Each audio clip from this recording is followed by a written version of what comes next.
바리케이트를 쳐야 합니다. 언론 양심의 역사를 이어갈 언론의 바리케이트를 칠 때다.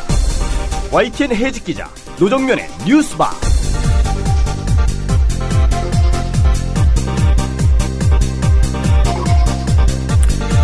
안녕하십니까. 10월 14일 월요일 아침이 밝았습니다. 뉴스바 문도 활짝 열겠습니다. 뉴스바가 마련한 오늘의 뉴스 메뉴들부터 살펴보죠.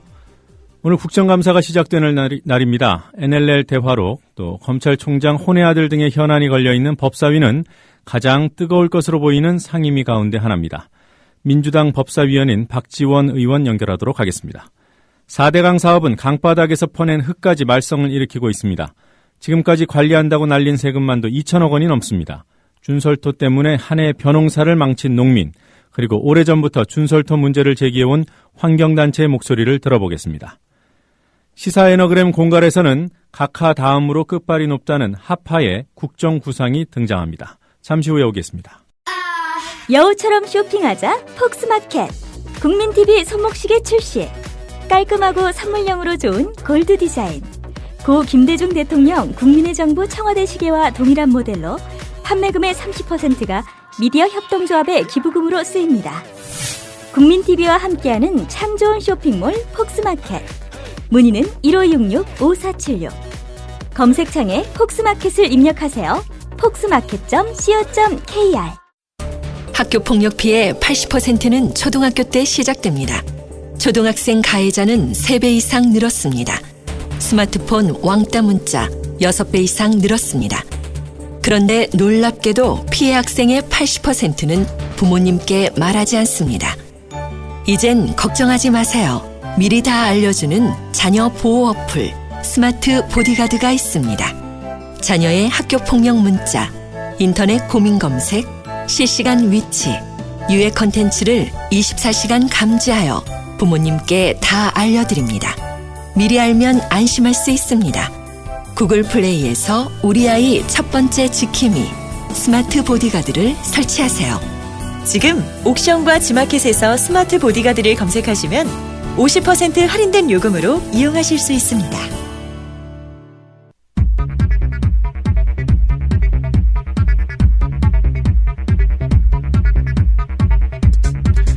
주요 뉴스들 몇 가지 간추려 보겠습니다. 오늘부터 국정감사가 시작됩니다. 국정원 대선 개입, NLL 대화록, 검찰총장 사퇴, 교과서 왜곡, 기초연금 공약 파기, 밀양 송전탑, 동양그룹 사태 등이 쟁점이 될 것으로 보입니다. 국정감사 시작을 앞두고 나온 여야의 입장입니다. 새누리당은 일방적으로 정부의 입장을 옹호하는 게 아니라 정부에 대해서 따질 것은 따지고 또 잘못하는 것에 대해서는 과감한 개혁 방안을 내놓는 그런 국감이 되도록 적극 노력할 것입니다. 민주당은 박근혜 정부 8개월 동안의 난맥상을 파헤치고 대한민국의 비전을 제시하며 국민의 희망을 일구는 새로운 국정감사의 전형을 보여드리기 위해 최선의 노력을 다할 것입니다. 민주당의 전국적인 연대기구 결성 제안에 정의당이 논의를 시작하자며 화답했습니다. 이번 주말 서울시청 앞 광장에서 열리는 장외 집회가 신야권연대 출범식 성격으로 개최될 수 있을지 주목됩니다. 정부 교체기인 지난해 12월과 올해 1월 사이 이명박 정부의 비밀 외교 문서 수만 건이 삭제된 것으로 확인됐다고 국민일보가 보도했습니다. 삭제 규모는 통상적으로 이루어지는 비밀 문서 삭제 규모의 10배가 넘는다며 이는 제2의 사초 증발 파문이라고 국민일보는 지적했습니다. 대선 공신을 대우해달라는 요구가 여당 내부에서 공개적으로 나온 가운데 이번 주부터 공기업 사장 인선 작업이 속도를 낼 전망입니다. 이와 관련해 윤상현 새누리당 원내수석 부대표는 기자간담회에서 이번 주부터 인사가 본격 시작되는 것 같다며 어느 정도 준비가 돼 있다고 말했습니다. 국제인권연맹이 박근혜 대통령에게 공개 서한을 보내 최근 밀양 송전탑 공사 현장에서 인권이 침해되고 있다는 우려를 전했습니다. 국제인권연맹은 인권 침해 사례로 시위대에 대한 폭력적인 통제와 연행, 생필품 반입 제한 등을 들었습니다. 제주 해군기지 공사를 방해하면서 여경에게 상해를 입힌 혐의로 징역형을 선고받고 법정 구속된 20대 여성이 자신의 혐의가 조작되었을 가능성을 제기했습니다. 이 여성은 수사 기록에 보면 사건 당일의 진단에는 2주라고 되어 있음에도 전치 12주의 상해를 입힌 혐의가 적용됐다며 경찰 측 증인들 사이에서도 증언이 엇갈린다고 주장했습니다. 김재철 사장 시절 단체 협약을 파기했던 MBC가 노조를 향해 언론노조 탈퇴를 단협 체결 조건으로 걸었습니다. 노조는 헌법과 노동법이 보장하는 노동자의 자기결정권을 심각하게 침해하는 것이라고 반발했습니다. 간추린 뉴스였습니다.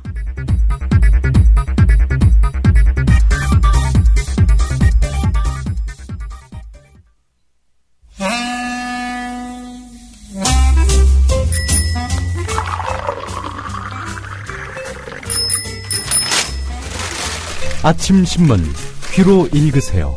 김영민의 조간 브리핑. 네, 오늘 아침 신문들은 어떤 뉴스에 주목하고 있는지 김영민 PD와 함께 신문 펼쳐보겠습니다. 안녕하세요. 네, 안녕하십니까. 네, 어떤 뉴스부터 볼까요? 한겨레 일면부터 보겠습니다. 지난 시간에도 박승춘 국가보훈처장의 선거 개입 이 사실을 폭로한 강기정 의원의 이 주장 소개해드렸는데요. 좀 더 심각한 내용들이 오늘 또 소개되고 있습니다. 국가보훈처가 대통령 선거를 앞둔 지난해 5월부터 11월 사이에 보수 성향의 여론 주도층 인사들을 따로 모아서 박정희 전 대통령을 미화하고 민주진보 세력을 종북 좌파로 매도하는 내용의 안보 교육을 실시한 것으로 드러났습니다. 자, 이 교육은 보훈처 산하의 보훈교육연구원이 실무를 맡아서 대구 5월, 광주 대전 6월, 부산 7월, 서울 6월, 10월, 11월에 모두 667명을 대상으로 이루어졌고 참석자들은 교원단체 총연합회, 자유총연맹, 새마을 분여회, 라이온스 클럽 같은 이런 단체의 간부와 해당 지역의 초중고등학교 교장, 교감 등이었습니다. 자, 2011년 2월 보훈처장에 임명됐던 박승춘 처장은 지난해 오늘 우리가 이 정도 살게 된 것은 박정희 전 대통령의 공입니다. 다가오는 대선에서 누구를 뽑아야 할지 다들 아시지요. 라고 말한 2011년 12월 강연 내용이 알려지면서 정치 개입 논란을 빚은 바 있습니다. 자, 특히 보훈처는요, 이런 교육 내용의 전파와 확산을 목표로 내걸었습니다. 박근혜 새누리당 후보에게 도움을 줄 목적으로 선거에 개입해서 공무원의 정치 중립 의무 등을 위반한 것 아니냐, 이런 지적이 당연히 나올 수밖에 없습니다.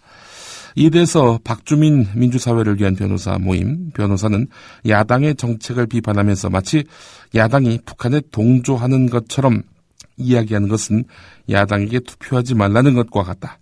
국가공무원법 65조 1항 투표를 하거나 하지 아니하도록 권유운동을 하는 것을 위반한 소지가 있다라고 말했고요. 강기정 의원은 국정원에 이은 또 다른 정치 개입이다. 박승춘 처장은 사퇴하고 정치 중립을 위반한 보훈처에 대해서는 검찰이 수사해야 한다, 이렇게 말했습니다. 지난 금요일 전해주신 그 20여만 명을 대상으로 한 그 교육과는 또 다른 교육이네요. 다른 것입니다. 네. 이번은 보수 성향의 여론 주도층 인사들, 오피니언 리더들을 불러다 놓고 이런 식으로 교육했다는 건데, 교육 내용이 한겨레 3면에 좀 더 구체적으로 나왔습니다. 예. 북한의 전위 세력들이 국회에 진입했다. 용산 강정마을에도 종북 세력이 있다. 진보 정권은 통일을 추진하지 않을 것이다. 이렇게 말을 했고요. 이런 식으로 해서 진보 세력을 폄훼했고요. 박정희는 산업화, 농촌 근대화를 이룬 인물로서 영원히 기록될 업적을 남겼다, 이렇게 주장을 했고요.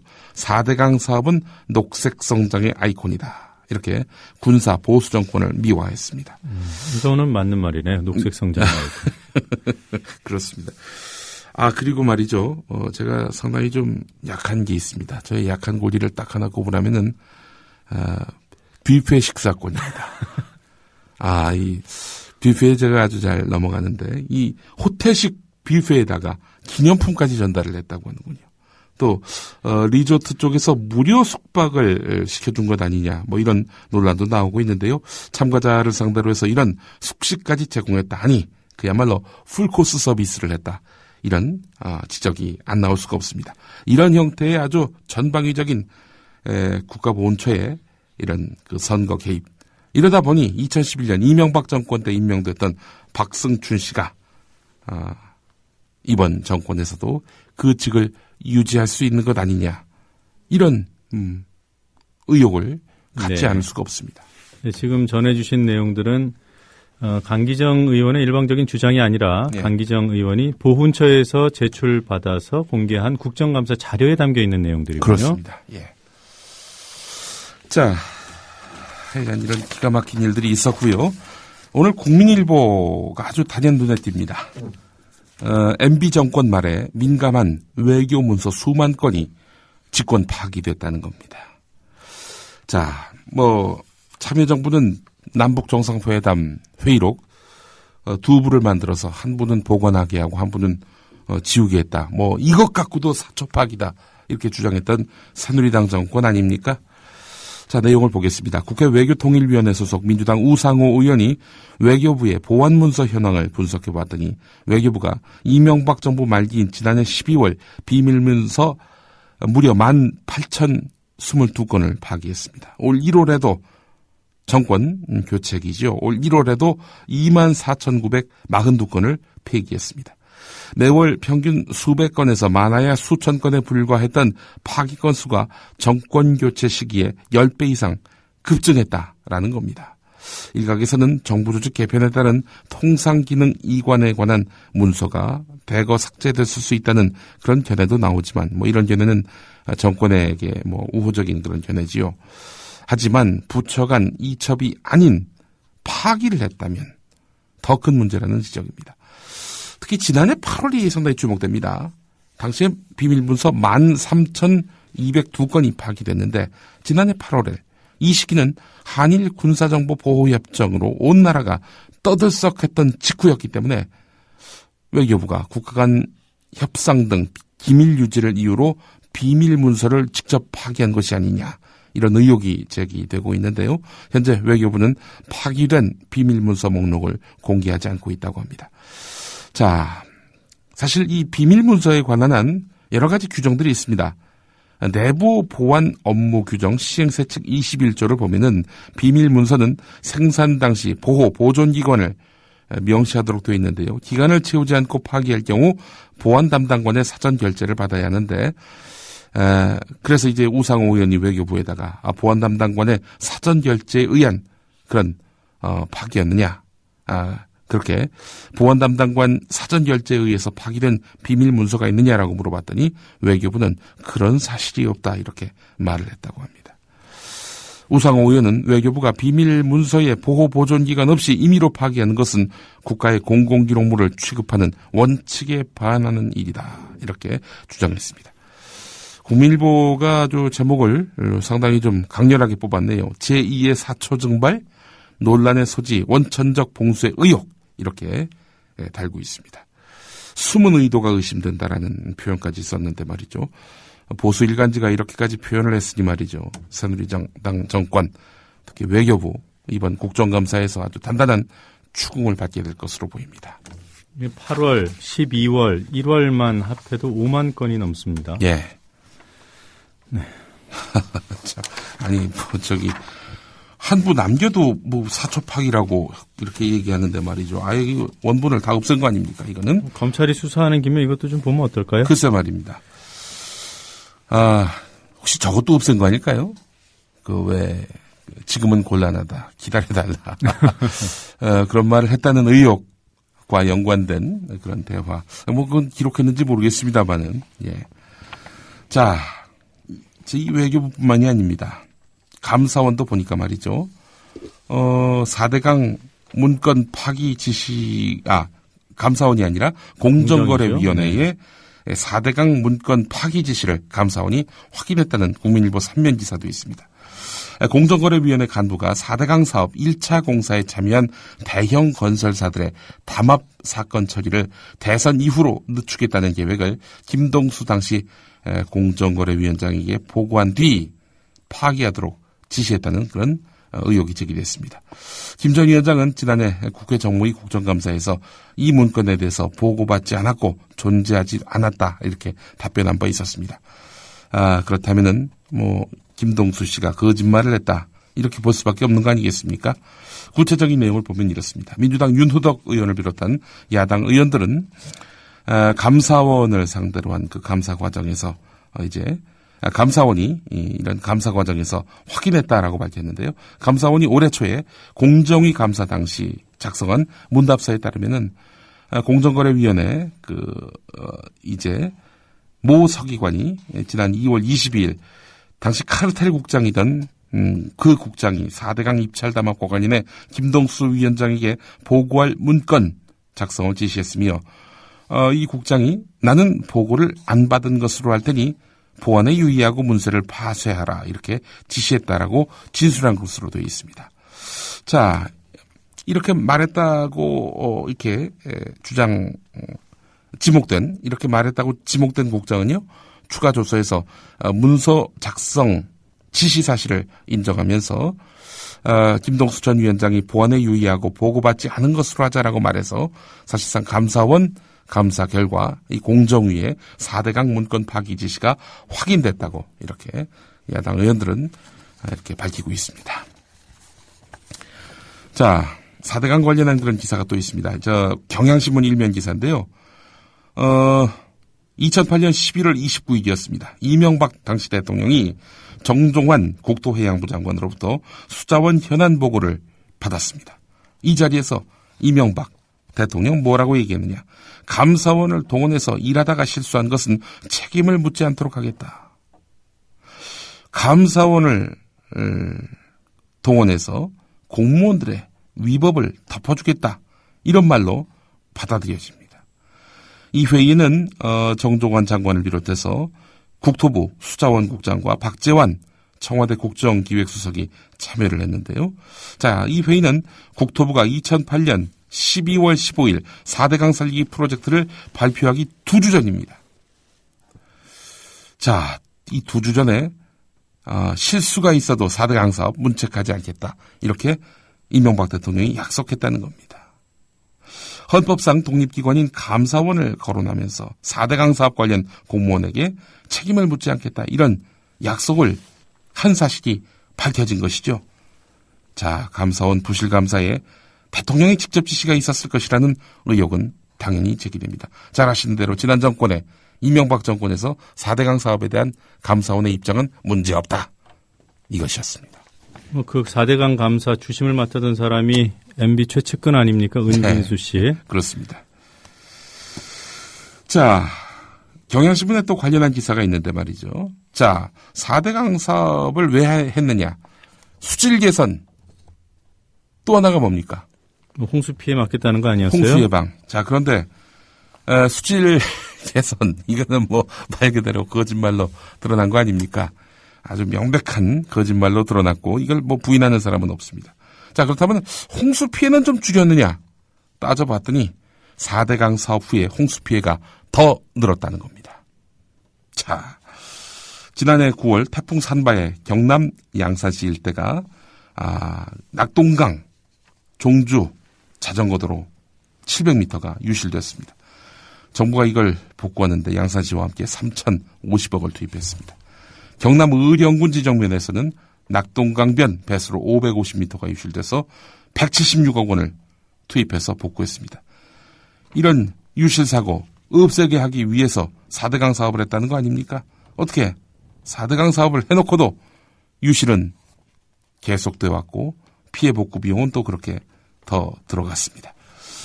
자, 그래도 뭐 좀 그 수라든지 양이 좀 줄어들었을까 따져봤습니다. 4대강 사업 이전인 2008년 523억이었습니다. 자, 그렇다면은 4대강 사업 이후에는 이 523억이 줄어들어야 마땅한 거 아닙니까?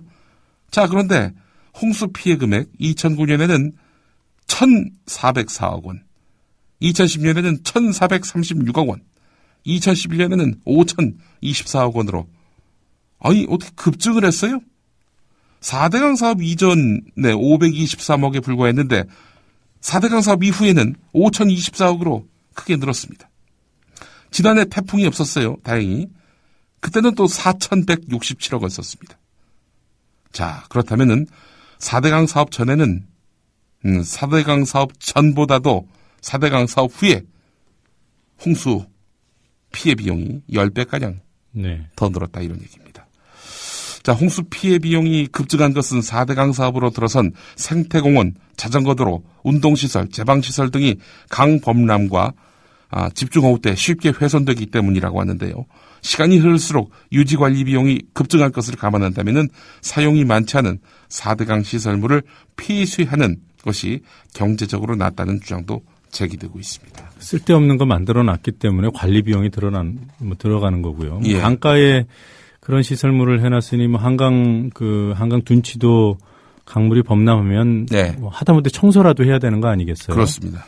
사람들이 많이 사용을 해서 이용도가 높다면 그 정도 예산을 감수할 수 있겠지만 예. 여러 번 말씀드리지만 4대강 주변에 수많은 생태공원 이런 것들이 네. 시민 이용도가 현저히 떨어집니다. 그렇습니다. 예. 참. 아이고, 참 기가 막힙니다. 아니, 어떻게 수질 개선, 홍수 피해 예방, 4대강 사업을 도대체 왜 했습니까, 이게? 에?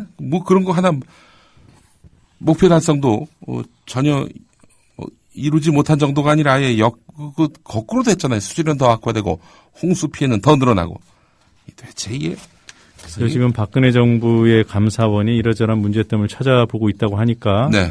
한번 기대를 해볼 만 할까요? 예. 그렇죠. 자, 이 경향신문 12면을 보겠습니다. 경향신문이 지난주에 특종을 했었죠. 이 한국공항공사 사장 심사 때 김석기 씨가 꼴찌였는데도 불구하고 이렇게 사장에 이렇게 임명이 됐다라고 말이죠. 자, 김현미 민주당 의원이 추가로 입수한 한국공항공사 임원 추천위원회 사장 후보자 추천 자료가 있습니다. 자, 이렇게 꼴찌인 김석기 씨를 왜 그 사장 자리에 앉히려 하느냐? 추천 사유가 있어요. 임원 추천위원회의 그 추천 사유는 서울지방경찰청장, 대구경찰청장으로 재직할 때 쌓은 대규모 조직관리 및 공직 수행 경험. 이건 그냥 레토릭이죠. 이게 진짜 웃깁니다. 경찰 최초 홍보 마스코트를 도입하는 등 창조적 업무 수행. 그거 아시죠? 포도리. 네. 이 포도리 마스코트를 만들었기 때문에 이분이 공항공사 사장감이다라는 것이 공항공사 임원추천위원회 사장 추천 사유입니다. 그럼 만화가 이현세 씨가 한국공항공사 사장을 만들어준 거예요? 글쎄 말이에요. 이현세 씨 정도면 대통령감이네요. 그러니까. 자, 그 다른 후보들은 어땠느냐? 공군사관학교 교장을 지낸 오창환 후보가 있었습니다. 이분은 39년 동안 공군지휘관 및 참모를 경험하면서 쌓은 조직관리 경험과 공역이라는 것은 항공기가 충돌하는 것을 막기 위해 반드시 필요한 공간 사용, 항로 및 비행 운영과 이착륙 관제 업무 조정 등 민항과 공군 사이의 협조체계 강화, 이런 그 능력이 인정됐다고 합니다.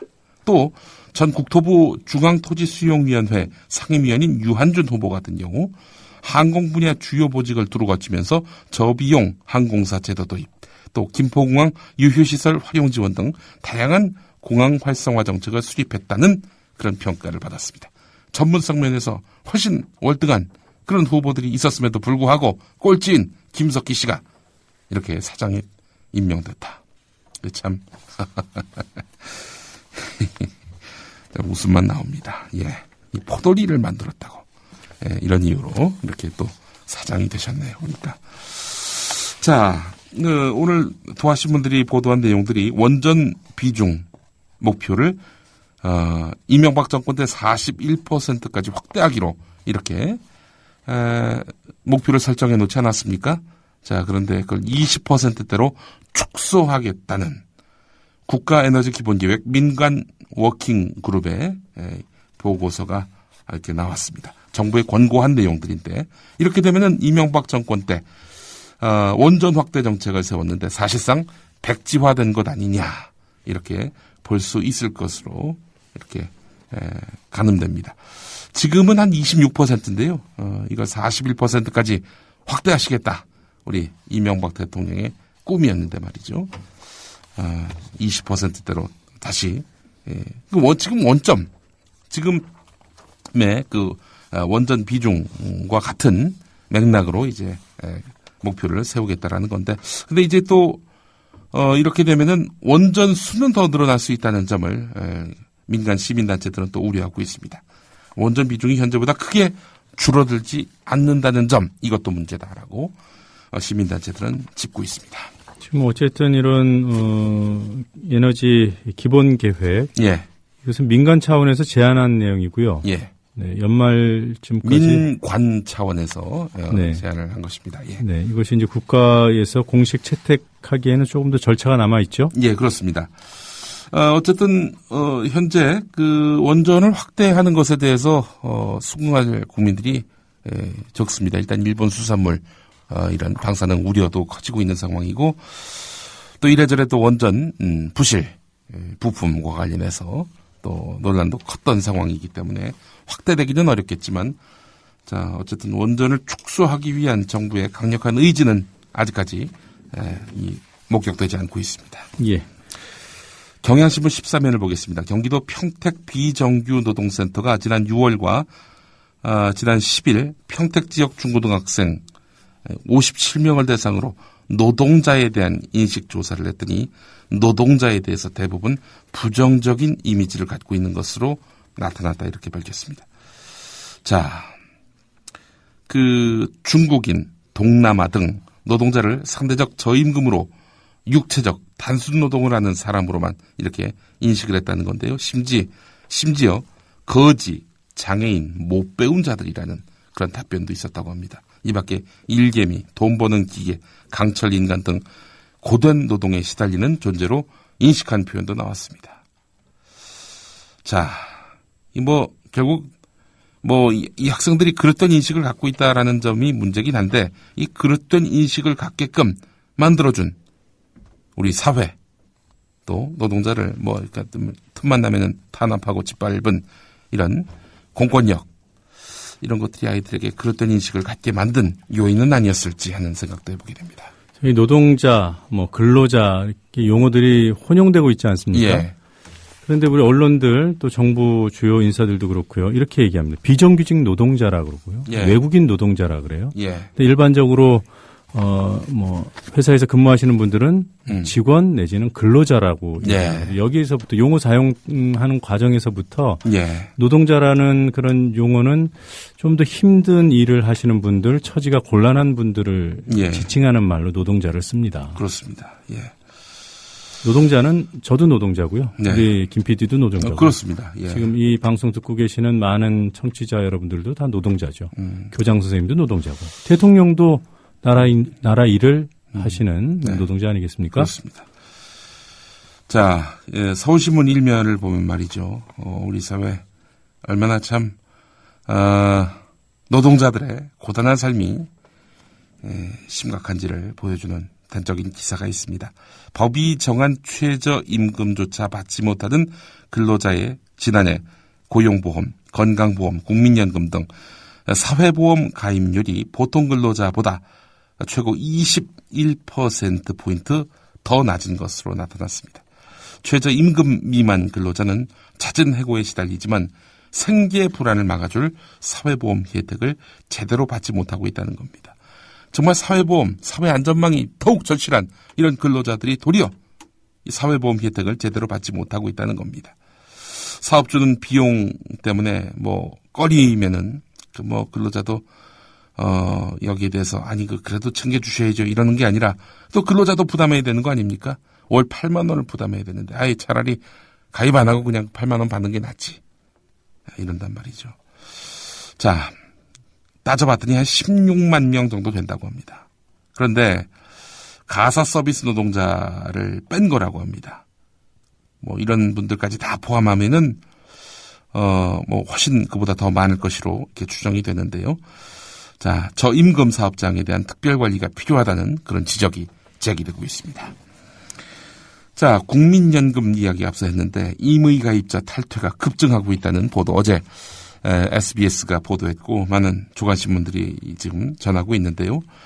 하루에 365명씩 해지하고 있다고 합니다. 사실 2007년 국민연금 개혁 이후에 재정 고갈 위험이 크게 줄면서 2008년 매년 증가세를 이제 기록하면서 지난해 12월에는 20만 7,890명이 됐는데요.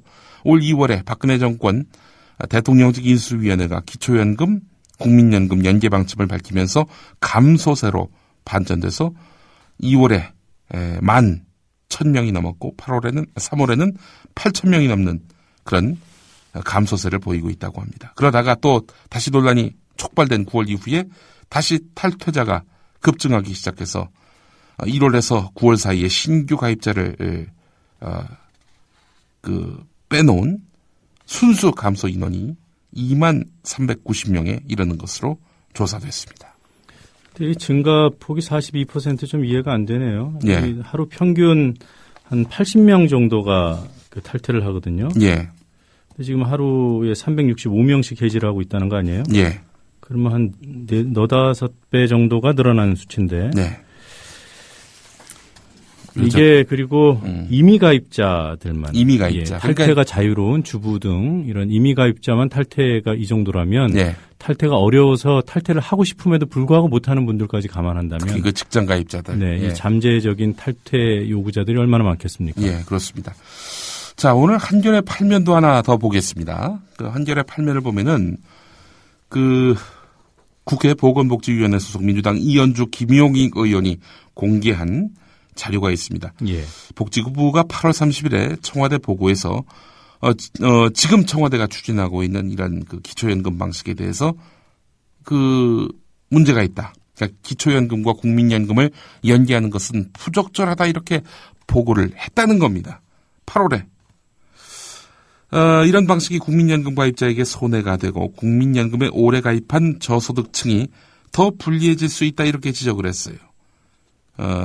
그래서 이런 방안은 문제가 있다라고 지적을 했는데 청와대는 물론 이걸 받아들이지 않았습니다. 보고를 받은 지 며칠 만에 국민연금 연계 방식으로 확정을 뜻을 복지부에 통보했고 잘 아시다시피 진영보건복지부 장관이 그동안 제가 반대해왔던 기초연금안에 대해서 제가 장관으로서 어떻게 국민을 또 국회와 야당을 설득할 수 있겠습니까? 라면서 결국 사퇴하지 않았습니까? 자, 이 부적절하다는 것을 실무부서에서 이렇게 보고를 했음에도 불구하고 청와대가 그냥 밀고 갔다는 거죠. 이 문제와 관련해서 청와대가 책임을 져야 하고요. 알면서도 이런 정책을 계속 추진하면서 국민연금을 빈사 상태로 만든다면 이 역시 박근혜 정권이 책임져야 할 부분이다. 이렇게 요약 정리할 수 있겠습니다. 자, 오늘 여기까지 해야 될 것 같은데요. 예. 한국일보 1면에 청심국제중학교도, 부정입학 의혹이 있다. 이런 보도 내용이 있습니다. 이것도 한번 좀 주목해서 살펴보시면 좋을 것 같습니다. 오늘 준비하신 노래가 있나요? 예. 앞으로 우리 박근혜 정권은 또 다음 정권 넘어갈 때 파기하지 마시고, 그냥 모든 공문서를 연필로 쓰시면 어떨까? 나중에, 남 보여주기 싫으면은 지우개로 열심히 지우면 되니까. 그래서 전영록의 사랑은 연필로 쓰세요. 준비했습니다. 네, 오늘 수고하셨습니다. 예.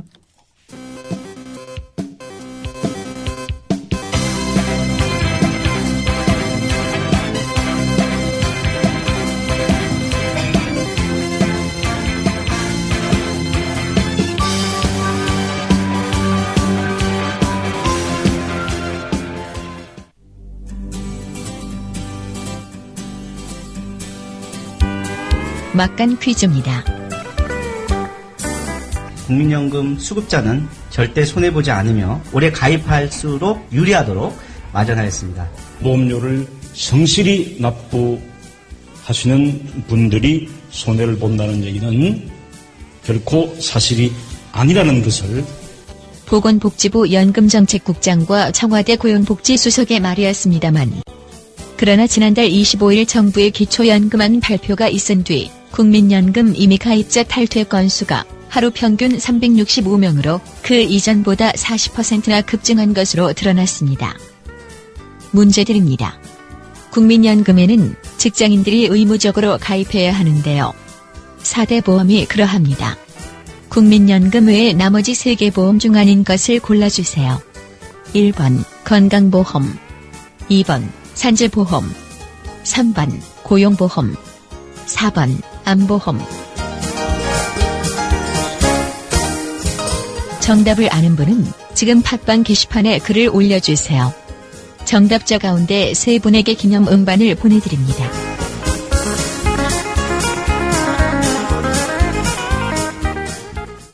그 돌발 영상을 보실 때마다 그 뒤에 숨은 제작자가 궁금하지는 않으셨습니까? 돌발 영상 노종면 PD. 자, 국보 1호 숭례문의 붕괴 가능성이 시간이 갈수록 더 커지고 있습니다. 네, 현장 상황을 좀 정리를 해주셔야겠어요.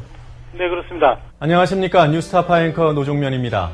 3년 5개월 만에 스튜디오 아닌 스튜디오에 앉아 카메라를 바라봅니다. 지금 여러분께서는 YTN 해직 기자 노종면이 진행하는 노종면의 뉴스바를 듣고 계십니다.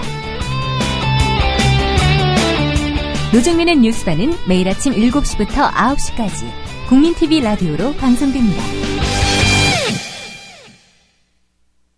Images showing 那鉴于当前叙利亚局势， 국제뉴스 한반도 정세를 한눈에 황준호의 월드 리뷰.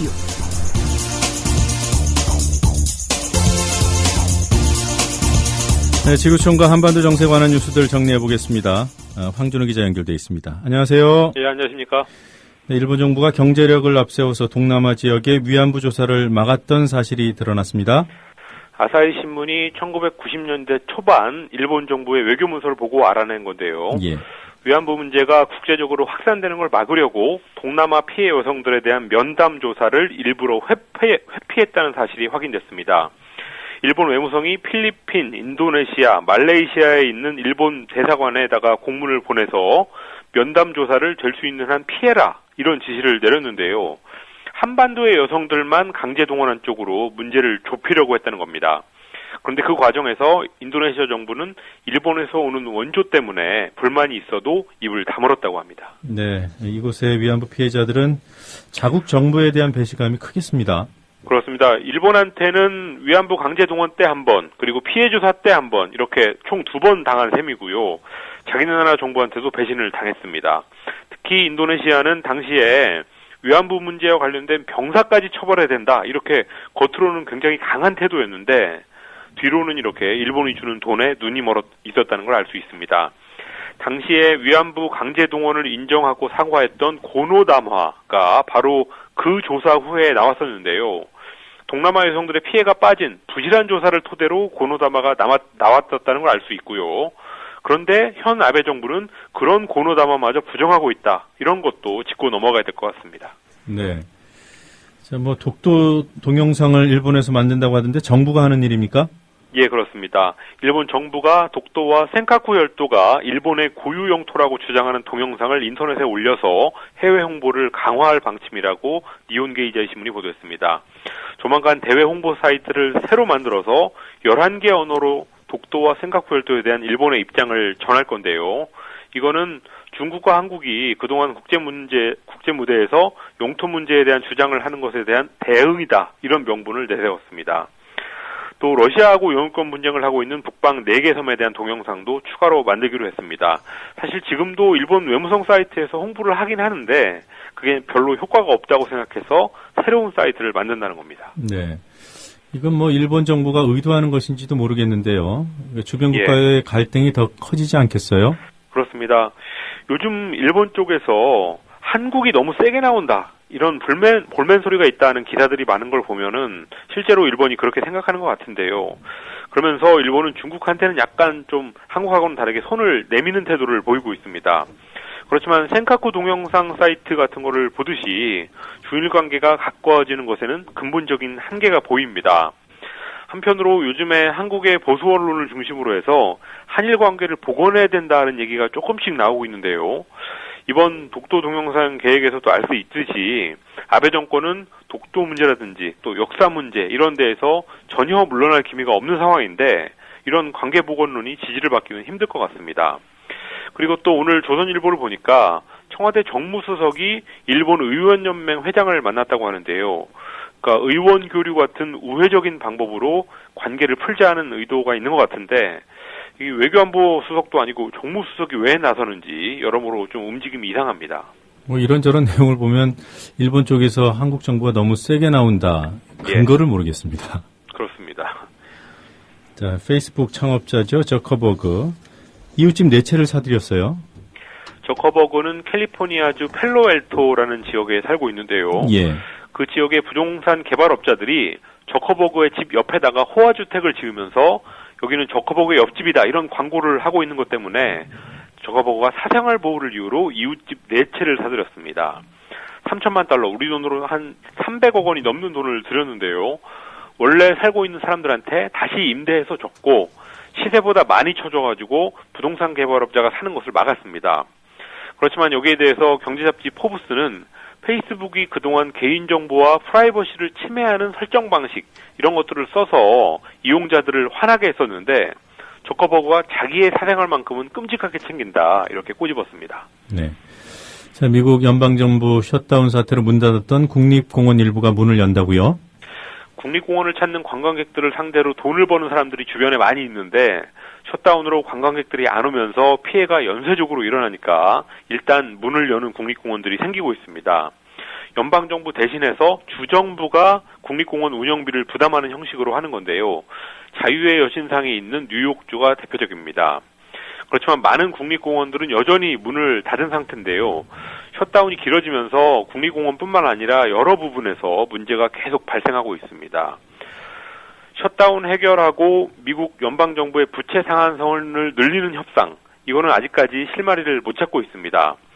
백악관하고 하원이 대립하는 양상인데 상원이 중재에 나서려는 움직임은 조금씩 보이고 있습니다. 미국 국민들의 불만과 불안 이런 것들은 커져가고 있는데요. MBC 방송이 여론조사를 했더니 현재 상하원 의원 전원을 갈아치워야 된다라는 응답이 무려 60%나 나왔습니다. 네. 자, 말랄라라는 파키스탄 소녀가 언론의 주목을 받고 있어요. 예, 요즘 미국에서 말랄라라는 파키스탄 출신의 16살 소녀가 여론의 조명을 받고 있습니다. 예. 이슬람 무장단체 탈레반의 근거지가 있는 스왓 계곡 출신인데요. 이슬람 여성도 교육을 받아야 된다 이런 주장을 하다가 작년에 탈레반한테 총을 맞았는데 가까스로 목숨은 건졌습니다. 그 후에 가족 전체가 영국으로 이사를 가서 살고 있는데 최근에 미국을 방문했습니다. 그리고 지난 금요일에는 오바마 대통령을 만났는데요. 이 말랄라가 탈레반을 비판하기도 했지만 미국이 스왓 계곡에서 벌이고 있는 무인 공격기, 드론 작전이 민간인을 많이 죽이면서 선량한 사람들까지도 반미 감정을 가지고 테러를 하게 된다. 이런 말도 아주 당차게 했습니다. 네, 오바마 대통령이 딸 같은 소녀한테 한마디 들었어요? 예, 오바마 대통령의 큰딸이 말랄라하고 1살 차이니까 정말로 딸 같은 소녀한테 전국을 찔렸습니다. 말랄라는 기본적으로 탈레반이 얼마나 나쁜지 이런 것을 보여주는 인물이라서 미국의 대탈레반 작전의 정당성을 주는 쪽으로 미국에서 조명을 받고 있는데요. 그렇지만 말랄라의 말은 탈레반도 나쁘지만 탈레반이 활개치는 토양은 미국이 제공했다라는 점을 지적했습니다. 노벨 평화상 후보로까지 거론됐던 상황에서 노벨상 발표하는 날 백악관에 초청된 것을 보면 백악관이 두 노벨상 수상자의 만남 이런 것을 연출하고 싶었던 것 같은데요. 노벨 평화상을 받은 오바마 대통령이 결국은 못 받은 소년한테 강의를 듣는 장면만 연출했습니다. 예. 자, 얼마 전에 케리미 국무장관이 북한과의 불가침 조약을 언급하지 않았습니까? 예. 네, 이에 대한 북한 입장이 나왔습니까? 케리 장관이 지난 3일에 북한이 비핵화를 결심하고 협상에 나오면 불가침 조약을 체결할 준비도 돼 있다. 이런 말을 했었습니다. 여기에 대해서 북한 국방위원회가 지난 토요일에 대변인 성명을 냈는데요. 미국은 조선반도의 비핵화 의미를 똑바로 알고 모든 고립 압살 조치를 전면 철회해야 된다라고 말했습니다. 그러니까 비핵화라는 것은 북한뿐만 아니라 남한을 포함한 한반도 전체의 비핵화라는 뜻이고요. 그래서 제재를 다 풀고 군사훈련을 중단하라는 요구도 했습니다. 북한은 그러면서 미국은 전제 조건을 내세운 대화나 관계 개선, 그리고 핵무기를 먼저 내려야 불가침이 있다는 주장, 이런 것들을 다시는 입에 올리지 말아야 된다라고 강조했습니다. 네, 그런 주장을 날강도 주장이라고 했고요. 예, 그렇습니다. 예. 그럼 뭐 캐리 제안을 거부했다고 봐야 되는 거 아닙니까? 거부했다고 쓴 언론이 몇 군데 있는데요. 예. 거부했다기보다는 북한의 원칙적인 입장을 재확인한 성명이다라고 보는 게 좀 정확할 것 같습니다. 예. 미국과의 불가침 조약이라든지 평화협정 이런 것은 북한의 최종적인 목표이기 때문에 그 자체를 거부하기는 힘든 상황입니다. 그렇지만 북한이 이렇게 원칙적인 입장을 자꾸 앞세우는 거는 북한의 과거 행동 패턴으로 봤을 때 협상보다는 교착이나 갈등 이런 걸로 갈 때 나타났던 모습이라서 분위기가 안 좋게 흘러가는 것만은 분명해 보입니다. 캐리 장관의 모양이 조금 빠지게 됐는데요. 발언 당시에도 주한 미국 대사관이 직속 책임자인 국무장관의 발언에 대해서 새로울 게 없는 얘기다 이렇게 부인했었는데 이번에 북한마저 이렇게 냉정하게 나오면서 입지가 더 공색해지게 됐습니다. 오바마 정부의 초대 대북정책 특별대표였던 보스워스가 연합뉴스 인터뷰에서 미국은 전제 조건을 걸지 말고 대화부터 하라 이런 취지의 말을 했는데 보스워스나 캐리 이런 대화파들의 입지는 날로 좁아지고 있습니다. 예, 알겠습니다. 오늘은 여기까지 듣도록 하겠습니다. 국제뉴스 전문 캐스터 황준호 기자였습니다. 고맙습니다. 감사합니다. 이명박 정부의 4대강 사업 당시 파올려진 막대한 양의 골재가 정부는 이 골재를 팔아 4대강 사업에 재투자하겠다고 했는데 지난 2009년 마스터 플랜 발표 때 예상 수익은 6,300억 원. 본래는 건설 현장 등에 팔아서 수익을 내야 할 것들인데요. 막상 팔리지가 않자 여기저기 쌓이면서 골칫거리가 되고 있습니다. 경기도 여주군 남한강 이포보 부근 이렇게 거대한 민둥산 같은 준설터 무더기가 이곳 여주군에만 17군데나 남아 있습니다. 4, 5년째 방치되다 보니 곳곳에 잡초가 자라고 계곡과 물 웅덩이까지 생겨났습니다. 퍼올린 준설토 중 4분의 1은 골재로 팔았지만 25톤 대형 트럭으로 100만 대가 넘는 준설토가 그대로 남아 있습니다. 보관을 위해 빌려 쓰고 있는 토지만도 270만 제곱미터, 서울 여의도 면적과 비슷합니다. 건설 경기 침체로 판로가 막혀버리면서 골칫거리만 떠안게 된 셈입니다. 토지 임차료의 관리 비용까지 해마다 50억 원 가까이 지출하는 실정입니다. 이미 팔려나간 흙은 어떻게 평판이 좋을까? 모래 품질은 좋다고들 얘기해요? 최고래요? 네. 원래 강모래가 알아주지 않습니까? 정부가 4대강 사업의 하나로 추진해온 농경지 리모델링 사업이 경북 상주시 오상지구에서 첫 결실을 맺었습니다. 농경지 리모델링 사업은 4대강 하천 준설토를 활용해 농경지 높이를 2.6m 높이고 저습한 논을 우량논으로 탈바꿈시키는 겁니다. 정부는 전국 140곳의 농경지 리모델링 사업에 1조 4천억 원을 투입했습니다. 사업이 모두 완공되면 벼농사뿐 아니라 고소득 밭작물 재배도 가능해집니다. 참고하셔야 할 부분은 이 보도를 정부가 운영하는 KTV가 했다는 점. 자, 준설토를 활용한 농지 리모델링 사업. 어떻게 됐을까? 최근 보도된 광주 MBC 뉴스 내용. 나주시 동강의 논입니다.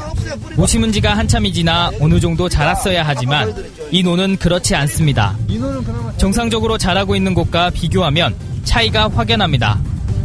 흙 색깔도 이상합니다. 정상적인 논의 흙은 이렇게 누런빛을 띠고 있지만 벼가 잘 자라지 않는 논의 흙은 이렇게 검은빛을 띠고 있습니다. 이 일대는 영산강 살리기 사업의 일환으로 진행된 농지 리모델링 사업이 진행된 곳입니다. 영산강 바닥에서 긁어낸 흙을 쌓아 지반을 높여 침수 피해도 해결하고 땅심도 높이겠다는 사업입니다. 작년에 그 토양 조사 결과가 일부 산도가 약간 좀 높게 나와 있고 또 염도가 좀 측정이 되고 있어요. 그래서 사업을 진행한 농어촌공사가 흙의 성분을 분석한 결과 산성 토양인 것으로 나타났습니다. 농어촌공사는 문제의 땅에 수억 원을 들여 다른 흙으로 덮는 사업을 진행하고 있습니다. 한날 똑같은 약으로 똑같이 심었는데 이렇게 지금 올해 농사 이거 진짜 베레땅 껴라 이거.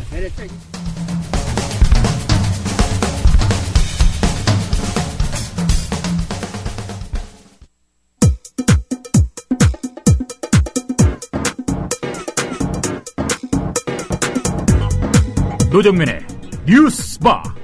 이제는 이슈 탐험입니다. 정부가 침수 피해를 막아주겠다며 강가 논 위에 흙을 덮어서 높이를 높여줬습니다. 그런데 그 흙에 문제가 있었습니다.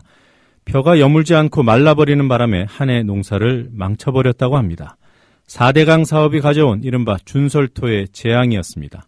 실태가 어떤지 그리고 준설토 문제가 얼마나 심각한지 알아보도록 하겠습니다. 먼저 벼농사 피해를 호소하고 있는 전남 나주시 동강면 옥정리의 안영현 이장님 전화 연결하겠습니다. 네, 이장님 안녕하세요. 예, 안녕하십니까? 네, 이런 시각에 인터뷰 응해주셔서 고맙습니다. 예. 자, 이 옥정들이라고 하나요? 그 옥정리의 들판을? 그렇죠. 네, 옥정리 2구하고 네. 3구하고 그 두 마을 그가 논입니다. 예, 거기 준솔토가 깔린 게 언제입니까? 준솔토가 작년 2011년도 그 중반기 넘어서부터서 해가지고 예. 작년 아마 한 6월까지 이 공사를 했었어요. 아, 공사를 1년 가까이 했군요.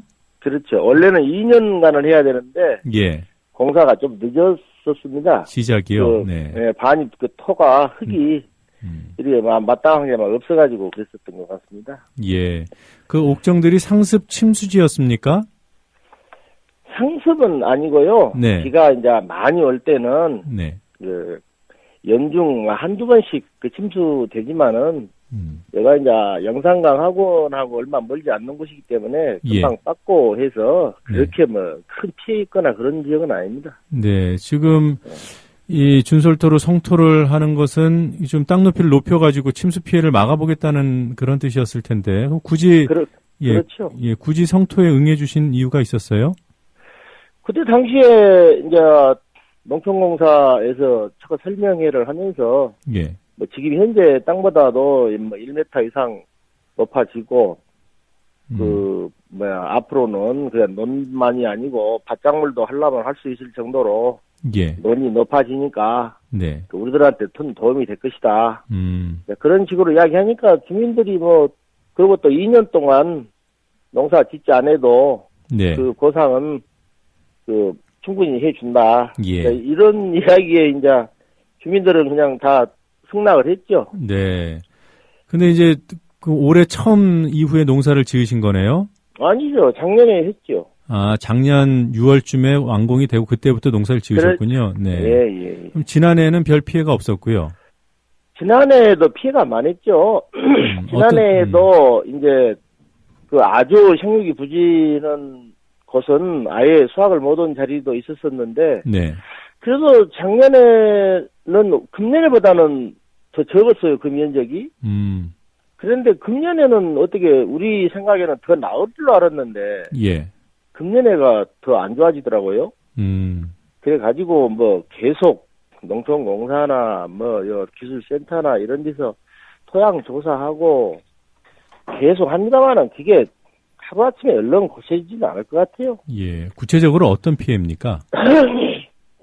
이게 흙이 특이 산성 토양이라냐 된다냐 해가지고 거기에서 작물이 자랄 수가 없대요. 예. 그것이 이제 아주 수치가 높을수록. 그래가지고 이제 전체가 다 그런 것은 아니지만은. 네. 군데군데 생육이 아주 이제 불량한 논도 있고. 네. 또 처음에는 심어가지고 좀 괜찮았다가 점점 가면서 더 안 좋아지고. 예. 이제 그런 땅도 있고 이제 여러 가지예요, 땅이. 예. 이게 다 똑같은 것은 아니고. 네네. 이제 아주 안 좋은 자리 있고 조금 중간쯤 또 안 좋은 자리 있고 이제 그런 식이죠. 예. 혹시 물을 그 영산강에서 끌어다가 농사를 지으시는 건가요? 그렇죠. 여기는 원래 영산강에서 양수를 해가지고 예. 전체적으로 다 이쪽 동강면 정도는 다 그 물로 농사를 짓습니다. 네. 지금 강마다 녹조 문제가 심각하던데 그 영산강 물은 괜찮아요? 농사 짓는데? 아니죠. 영산강도 녹조가 금년에 상당히 심했죠. 네. 그래도 이제 사람이 바로 먹는 물은 아니고 논에다 대는 물이기 때문에 예. 그렇게 큰 피해는 없었던 것 같아요. 네, 이게 지난해보다 특히 요번에 피해가 더 심했다고 하니까 혹시 그 녹조 때문이 아닌가 그래서 여쭤봤던 겁니다. 그런 거는 제가 생각에는 아니고요. 네.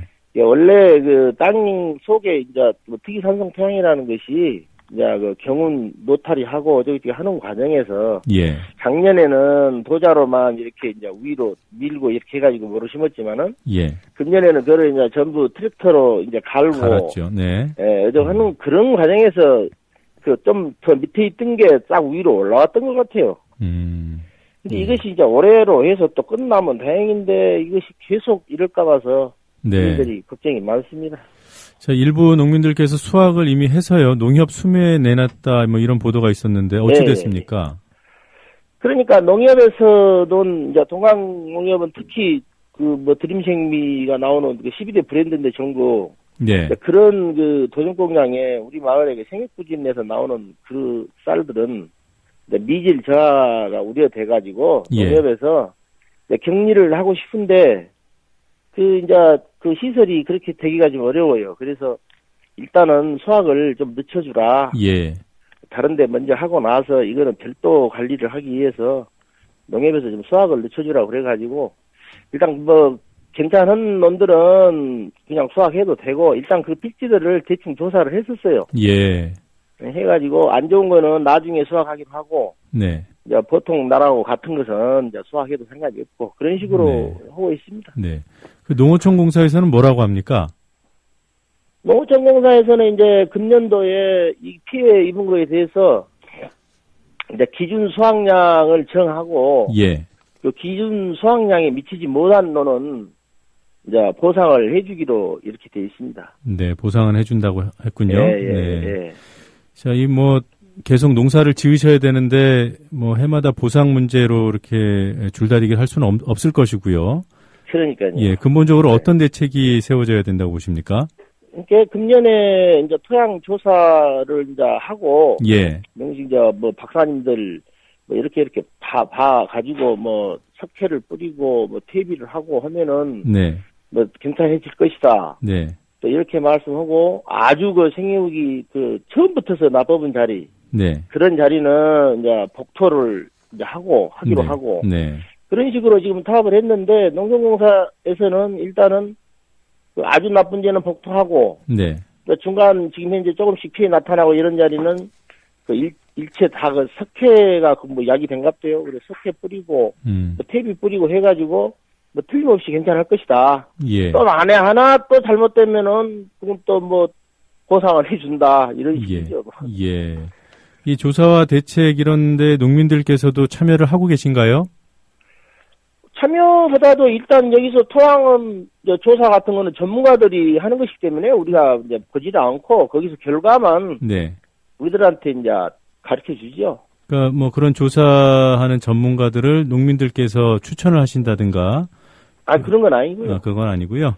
예, 잘 알겠습니다. 오늘 이른 시각에 인터뷰 응해주셔서 고맙습니다. 예, 감사합니다. 예, 지금까지 전남 나주시 동강면 옥정리의 안영현 이장님이었습니다. 잠시 후에는 황인철 녹색연합 4대강 현장 팀장을 연결하도록 하겠습니다.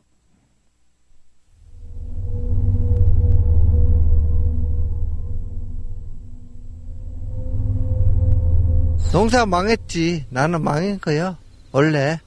한날 똑같은 약으로 똑같이 심었는데 이렇게 지금 올해 농사 이거 진짜 베레땅 껴라 이거. 이건 내 생명 기록과 똑같은데 이놈 죽어버리면 나는 뭐 먹고 살겠어. 네, 4대강 준설토 문제 짚어보고 있습니다. 이번에는 녹색연합 4대강 현장 팀장인 황인철 팀장님 전화 연결돼 있습니다. 황 팀장님 안녕하세요. 네, 안녕하십니까. 자, 앞서서 전남 나주 옥정들의 준설토 피해 얘기를 들어봤습니다. 이런 유사한 사례가 다른 곳에도 있는지요?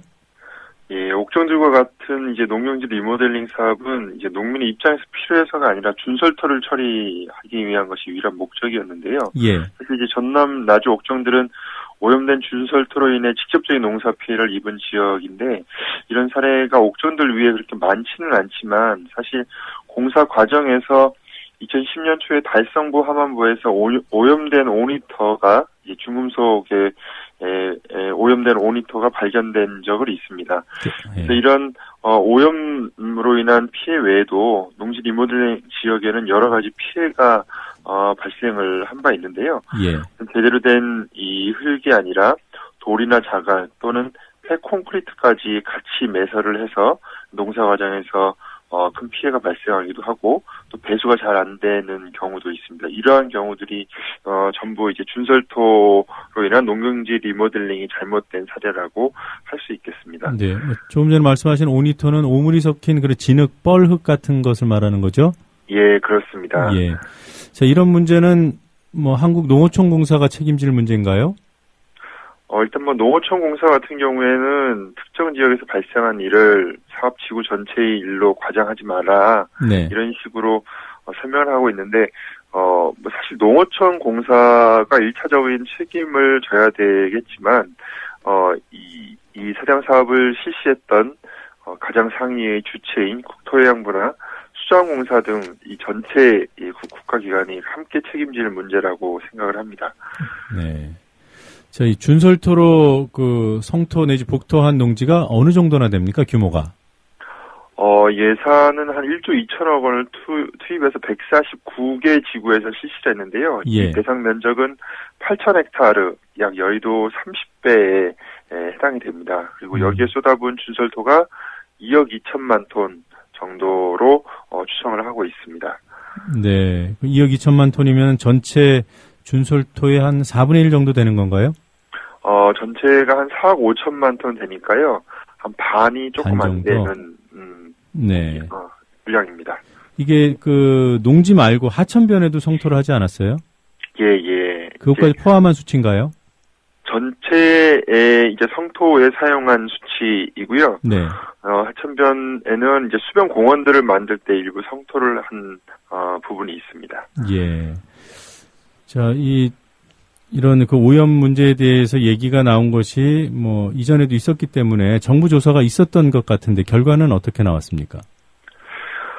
사실 제대로 된 조사가 있었다고 보기는 어렵고요. 사실 정부 쪽에서는 이 하천 퇴적물의 관리 기준조차 사대강 사업 당시 없었습니다. 없는 상태에서 무리하게 준설 공사를 했고 2012년경 관리 기준을 마련하겠다는 것이 정부의 방침이었습니다. 그런데 얼마 전 장하남 민주당 의원실에서 이제 국토해양부가 실시했던 요 자료를 분석한 결과를 내놓은 적이 있었는데요.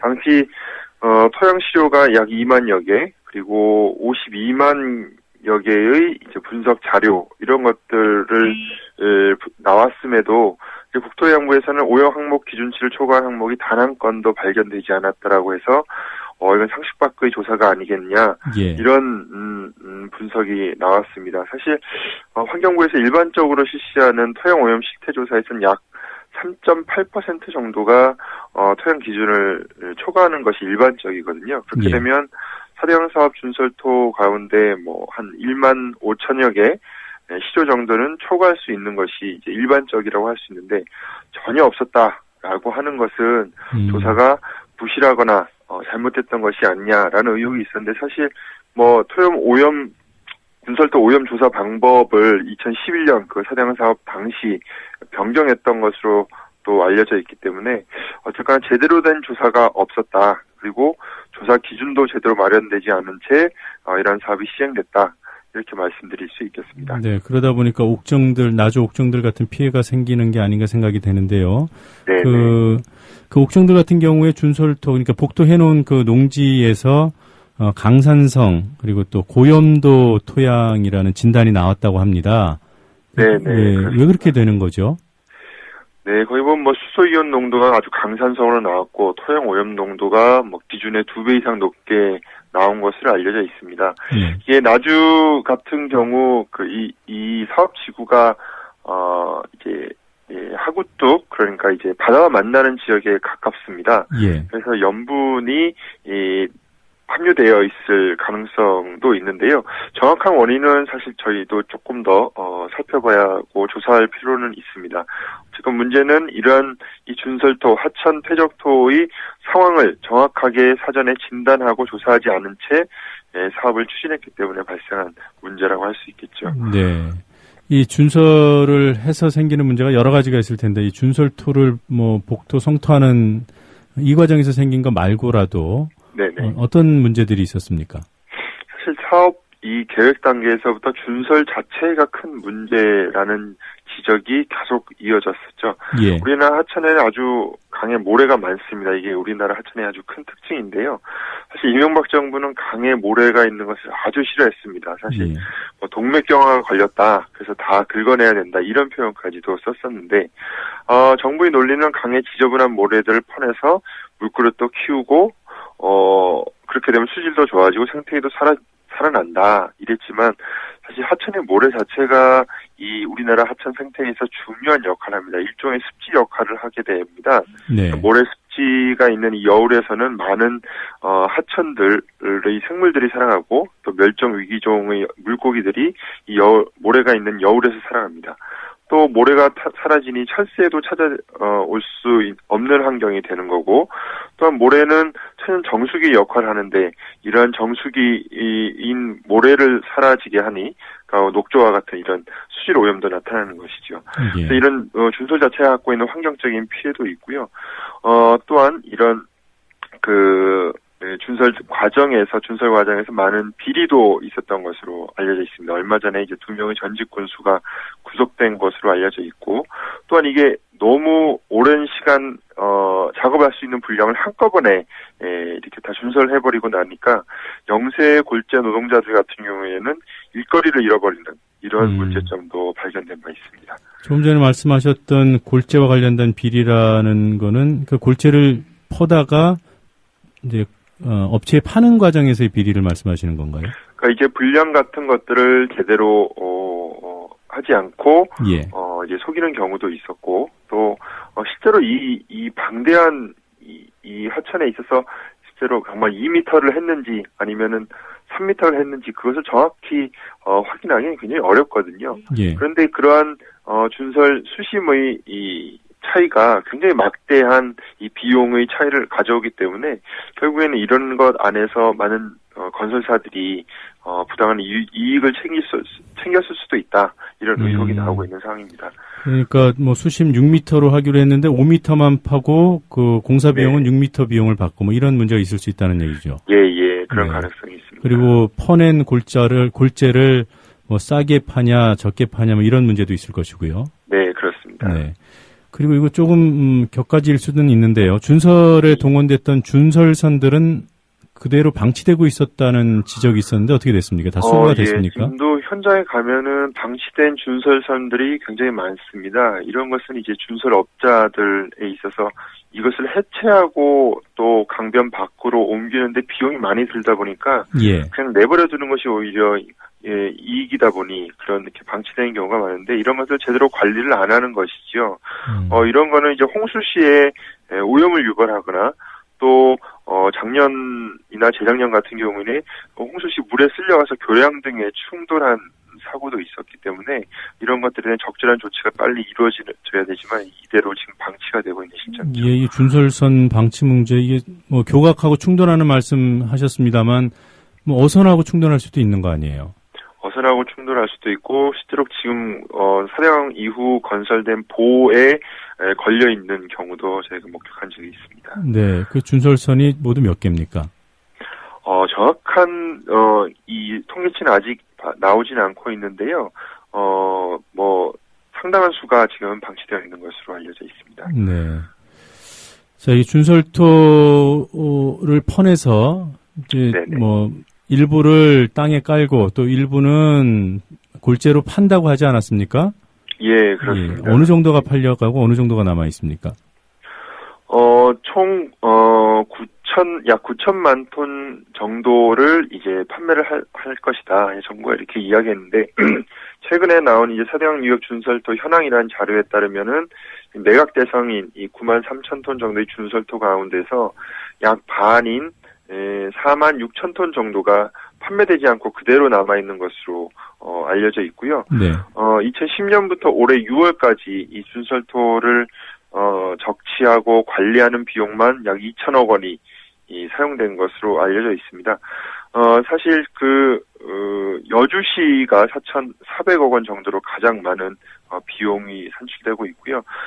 작년 자료이긴 하지만 작년 자료에 실제로 국고에 수입으로 잡힌 것들이 약 100억 원이 안 되는 것으로 알려져 있습니다. 사실 운하 초기 때는 이것은 몇 조 원의 수익이 남는다, 이걸로 사업을 할 수 있다라고 호언을 했었지만 사실 거기에 비해서는 턱없이 낮은 수입만이 잡히고 있는 것이 사실입니다. 그러니까 준설토판에서 판매한 수익이 100억 원이요? 작년 10월 기준으로 국고 수익금이 약 100억 원 정도로 네. 알려져 있습니다. 반면에 팔리지 않아서 그 민둥산처럼 쌓아놓은 그래서 관리해야 하는 그런 비용이 4년 동안 2천억 원이라고 말씀하셨죠? 예, 그렇습니다. 네. 그리고 그 예산이 투입되는 거 이외에 또 다른 문제는 뭐가 있습니까? 지금 일부 이제 쌓여져 있는 그 지역의 지역 주민들은 이 비산먼지, 그러니까 일종의 황사 같은 거겠죠. 예. 봄 같은데 바람이 많이 불면 이게 날려서 피해를 본다라는 것을 호소를 하고 있고요. 공사 과정상에서 이 준설토 먼지가 날려서 하우스 농가에 이 준설토가 덮음으로써 제대로 농사가 안 돼서 망치는 사례도 발견된 바가 있습니다. 예. 또한 지난 여름에는 비가 와서 이 준설토가 유실되면 농수로를 막는 경우가 있었습니다. 그럼 농수로가 막으면 배수가 잘 안 돼서 이 농민들이 또 피해를 보는 사례도 있었고요. 예. 또한 이게 하천과 산지의 중간 지역에 이런 거대한 모래산이 있다 보니 야생동물의 이동 통로나 야생동물의 서식처를 방해하는 부작용도 나타나고 있습니다. 뭐 한마디로 뭐 총체적인 골칫거리입니다. 예, 그렇습니다. 예. 잘 알겠습니다. 오늘 여기까지 하도록 하죠. 지금까지 녹색연합 황인철 팀장이었습니다. 잘 들었습니다. 고맙습니다. 예, 고맙습니다.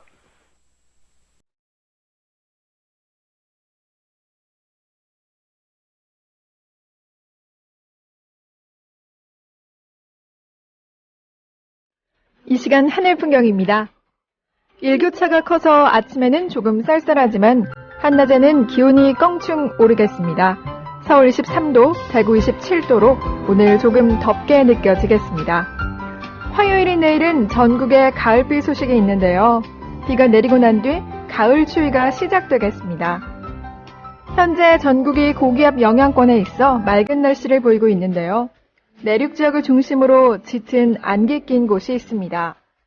오늘 전국이 맑다가 밤에 서쪽 지방부터 점차 구름 많아지겠습니다. 아침 기온 서울 14도, 전주 12도로 어제보다는 기온이 높지만 여전히 쌀쌀합니다. 낮에는 서울이 23도, 전주, 대구, 부산 27도로 남부지방은 조금 덥겠습니다. 내일 전국에 비가 내리고 나서 당분간 한낮 기온이 20도를 밑돌아 서늘하겠습니다. 현재 서울 기온 14도입니다. 이 시간 하늘 풍경이었습니다.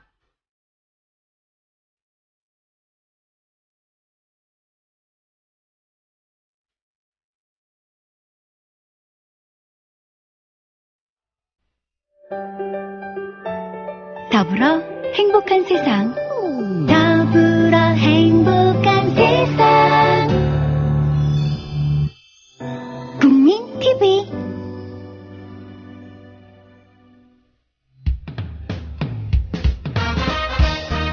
공정한 시각, 따뜻한 관찰. YTN 해직 기자 노종면의 뉴스바. 이제는 초대석으로 함께합니다.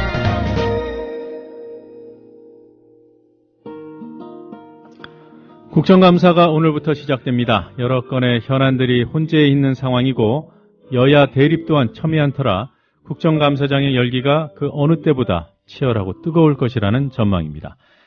이들 중에서도 검찰총장 혼외 아들 의혹과 NLL 대화록 문제 등이 걸려있는 법사위 소관 국감장이 특히 주목되고 있습니다. 국회 법사위 민주당 박지원 의원 전화 연결돼 있습니다. 박 의원님 안녕하세요. 안녕하세요. 박지원입니다. 네. 자, 오늘부터 국정감사 시작되는 거죠? 네, 그렇습니다. 네. 2주간 계속합니다. 네. 그 법사위에서 지난 9월 16일 그 박 의원께서 말씀하셨던 그 이중희 청와대 민정비서관과 또 서울지검 공안 2부장 간의 일종의 어떤 의혹 이와 관련해서 추가로 확인된 내용이 있습니까? 그 이상 뭐 특별한 확인은 없었습니다만은 예. 전임 검찰총장도 또 검찰에서도 특별하게 부인을 하지 못했습니다. 네. 그 당시 제 기억으로는 그 지목됐던 김광수 공안 2부장 네. 이게 뭐 NLL 주인 검사 흔들기다 이렇게 규정하면서 9월에는 통한 사실이 없다 이렇게 해명하지 않았습니까? 그 통한 사실 자체를 9월달 며칠 안 됐기 때문에 네. 특정을 했지만은 그 전에 이루어진 것들은 부인하지 않았습니다. 네, 그때 박 의원께서 제기한 8월의 통화를 말씀하셨던 예, 거죠? 그렇습니다. 네, 알겠습니다. 그리고 검찰총장 후보 추천위원회가 내일까지 그 3명 이상의 후보를 추천하도록 돼 있던데요. 혹시 예상하는 인물이 있습니까? 글쎄요, 뭐 언론에 설왕설래하고 있는데요. 예. 일부에서 듣기로는 밖에서 네. 즉 이미 현직 검찰을 떠난 사람을 추천한다 하는 얘기도 또 많기 때문에 예. 아직은 모르겠습니다. 네, 알겠습니다. 혹시 뭐 공안 전문 그 외부 인사의 낙점 이런 가능성에 대해서도 우려를 하시는지요? 아무래도 지금 현재 박근혜 정부는 공화국이기 때문에 네. 그쪽으로 가지 않을까 하는 그런 염려를 하고 있습니다. 네. 자, 이 최근 민주당을 둘러싸고 있는 현안들 몇 가지 여쭤보도록 하죠. 얼마 전 있었던 손학규 고문의 그 경기 화성갑 불출마 결정 어떻게 평가하십니까? 저는 강력하게 손학규 전 대표의 출마를 추천했는데요. 예. 결과적으로 하지 않은 것은 우리 민주당 내부에 여러 가지 역학관계도 있고 네. 본인도 내키지 않으셨지 않는가 해서 이제 뭐 존중해야 되고 지금은 오히려 우리 민주당의 조직의 귀재인 또 오랫동안 당뇨로서 그 능력을 평가받은 오일룡 후보가 오래전부터 네. 그 화성에서 살고 있었기 때문에 좋은 결과를 기대하고 있습니다. 그 뭐라고 할까요? 이변 가능성이라고 할까요? 지금 워낙 상대가 비중이 있는 인물로 평가되기 때문에 10월 재보선 이미 끝난 게 아니냐 이런 관측들이 있지 않습니까? 예. 물론 뭐 선거라고 하는 것은 열어봐야 알죠. 그렇지만은 언론에서 원체 서청원 대표가 비중이 큰 인사이고 특히 박근혜 대통령의 측근으로 앞으로 역할이 클 것이다. 예. 기대치를 가지고 그러한 평가를 하지만은 또 현장에 가보면은 그 부도덕한 그리고 낙하산 또 새누리당 내부에서도 그렇게까지 친박 인사들 외에는 달갑게 생각하지 않기 때문에 예. 우리도 해볼 만한 싸움이다. 그래서 최선을 다할 것입니다. 예. 그 만약에 서청원 전 대표가 그 언론의 관측대로 당선이 된다면 말이죠. 그 새누리당의 권력 구도는 앞으로 어떻게 될 것으로 예상하십니까? 서청원 대표 중심으로 그 박근혜 대통령의 측근들이 좀 더 강화되겠죠. 네. 그렇지만은 한편 서청원 대표는 저와 개인적으로도 잘 알고 그런 사이입니다만은 소통에는 네. 좀 앞장서지 않을까 그런 기대도 있습니다. 지금 일각에서는 서청원 김무성 대결 구도라 뭐 이렇게 얘기를 하던데 어떻게 보시는지요? 뭐 여러 가지 얘기를 했다고 그러는데요. 확인되지 않았지만은 서청원 대표는 오히려 하반기 국회의장을 생각하고 있고 김무성 전 대표는 당대표를 생각하고 있기 때문에 또 과거에 YS 밑에서 함께 정치한 사람들이기 때문에 그런 역할 분담도 맡을 수 있을 것이다. 그렇지만은 그러한 것은 본인들의 생각이고 주위에서 추측이지. 네. 박근혜 대통령이 어떻게 하시느냐. 그 새누리당은 박근혜 대통령의 마음에 따라서 결정되는 정당이기 때문에 예. 누구도 모르죠. 누구도 모르긴 하는데 이 서청원 김무성 대결 구도보다는 국회의장 당대표 이렇게 역할 분담 가능성에 박 의원께서는 더 무게를 두시는 거 아닙니까? 저는 그렇게 얘기를 듣고 있기 때문에 네. 오히려 그쪽에 더 무게를 두고 있습니다. 예. 자, 그리고 안철수 신당이 조금씩 그 실체를 향해서 나아가는 것 같아요. 만약에 신당이 결성이 되면, 창당이 되면 위력이 어느 정도가 될까요? 글쎄요, 안철수 신당은 뭐 이번 재보궐선거는 유감스럽게도 관계를 하지 않고 예. 내년 지방선거를 위해서 신당을 창당한다고 하니까 네. 그 창당이 그렇게 쉬운 것은 아닙니다. 네. 참 어려운 난관이 많이 있겠지만은 뭐 창당이 되리라고 봅니다. 네. 아무래도 안철수 신당이 창당되면은 새누리당과 야권은 또 분열되는 그런 결과로 나타나기 때문에 제 입장으로서는 또 우리 민주당의 입장으로서는 많은 사람들이 안철수 신당과 연합연대 예. 그래서 내년 지방선거에 단일 후보를 내는 것이 거대한 집권 여당 새누리당에 승리할 수 있는 길이다. 예. 이렇게 생각하고 있습니다. 예. 그야말로 그러니까 표가 분산되는 것을 막기 위해서라도 연대를 후보 단일화 등을 해야 된다는 말씀이신 것 같은데. 그렇습니다. 왜냐하면은 지금까지 야권은 그렇게 소위 다당이 돼가지고 네. 승리한 적이 없거든요. 그렇기 때문에 야권 연합 연대가 필요하고 제일 좋은 것은 통합하는 게 좋지만은 안철수 의원께서 신당을 창당하겠다라고 하기 때문에 아쉬운 점이 많죠. 네. 가령 지난번 대통령 선거에 어떻게 됐든 문재인 후보가 안철수 후보의 지원을 그 강도를 논하는 게 아니라 지원한 건 사실 아니에요? 예. 그렇게 했는데도 참 애석하게 48%의 국민 지지를 받고 낙선했단 말이에요. 네. 그런데 만약 그 안철수 세력이 신당을 창당한다고 하면은 그만큼 떨어져 나가는 거 아니에요. 거기다가 지금 현재 우리 민주당으로서는 통합 진보당과는 야권 단일화를 하지 않겠다 예. 하는 것을 결정해 놓았기 때문에 오히려 지난 어떤 선거보다도 내년 6월 지방선거는 참으로 어려운 여건에서 치를 수밖에 없다. 예. 그래서 저는 자꾸 결국 우리가 정권 교체를 목표로 한다고 하면은 안철수는 현명한 선택을 다시 한번 바랄 뿐이죠. 예. 다른 지역은 지금 박 의원님 말씀 이해가 됩니다. 공학적으로도 그렇고요.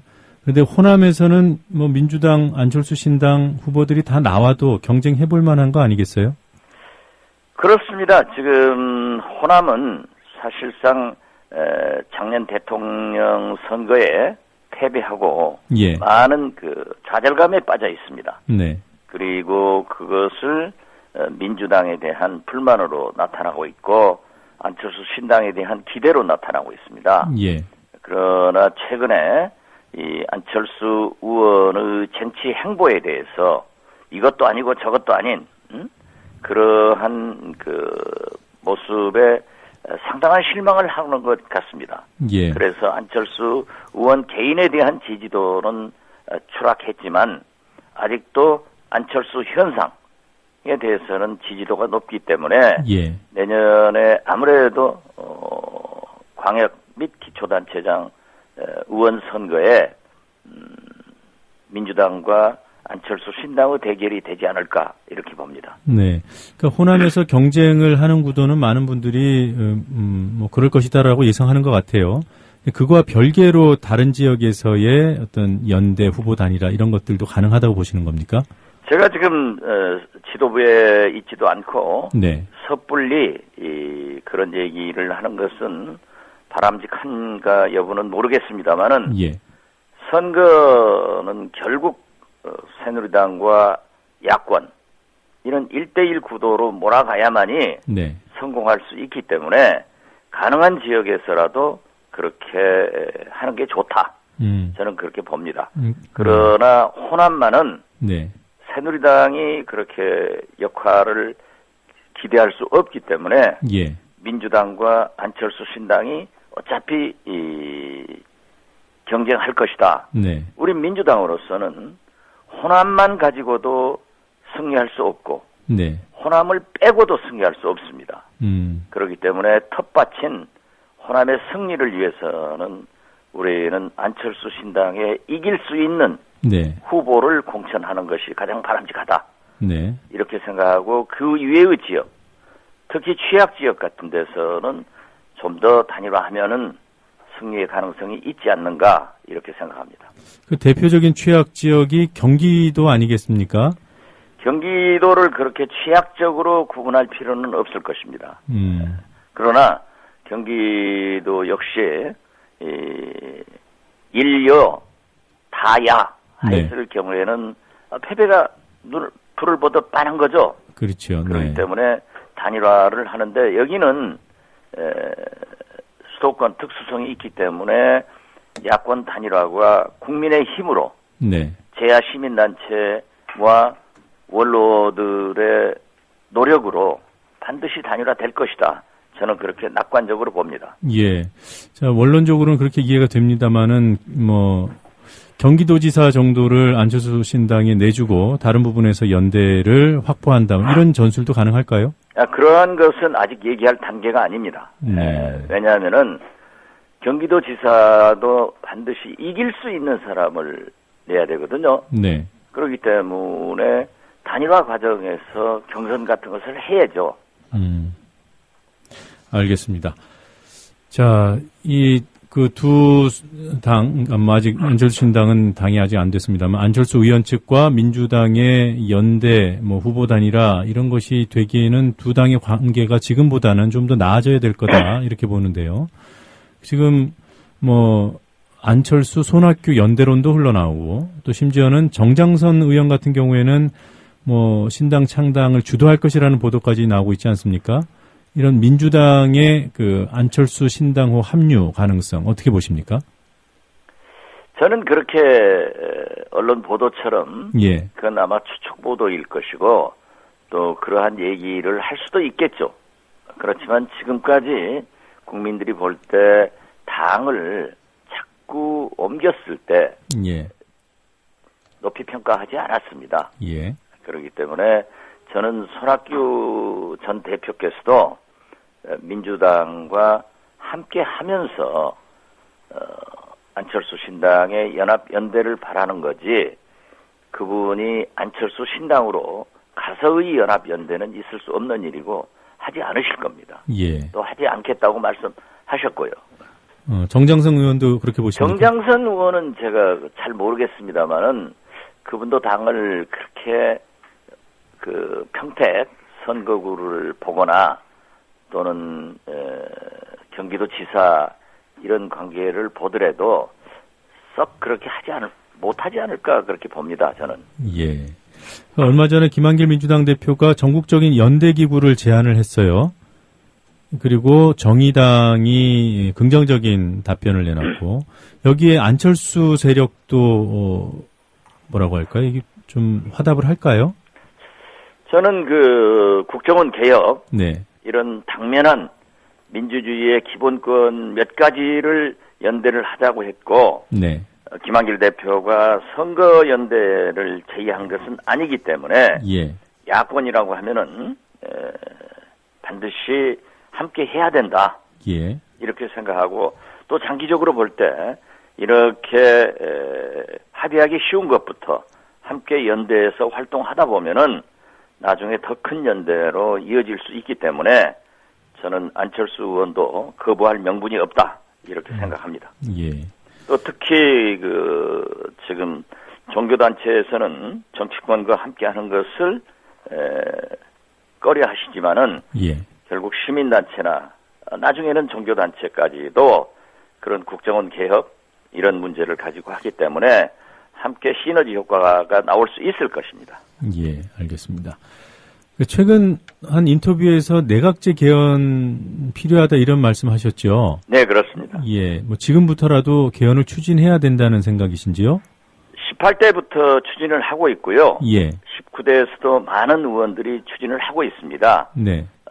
제가 주장하는 것은 꼭 내각제보다는 내각제가 저 개인적으로는 선호하지만은 예. 또 많은 의원들은 이원 집정제 네. 또 굉장히 선호하거든요. 네. 이러한 것은 얼마든지 조정할 수 있기 때문에 5년 선거 때마다 이념적으로 지역적으로 이렇게 분열되고 선거가 끝나면은 5년 내내 낮에는 진검승부하고 밤에는 또 어떻게 싸우나 연구하고 예. 이런 분열의 갈등보다는 독일의 경우처럼 통합의 정치를 하자.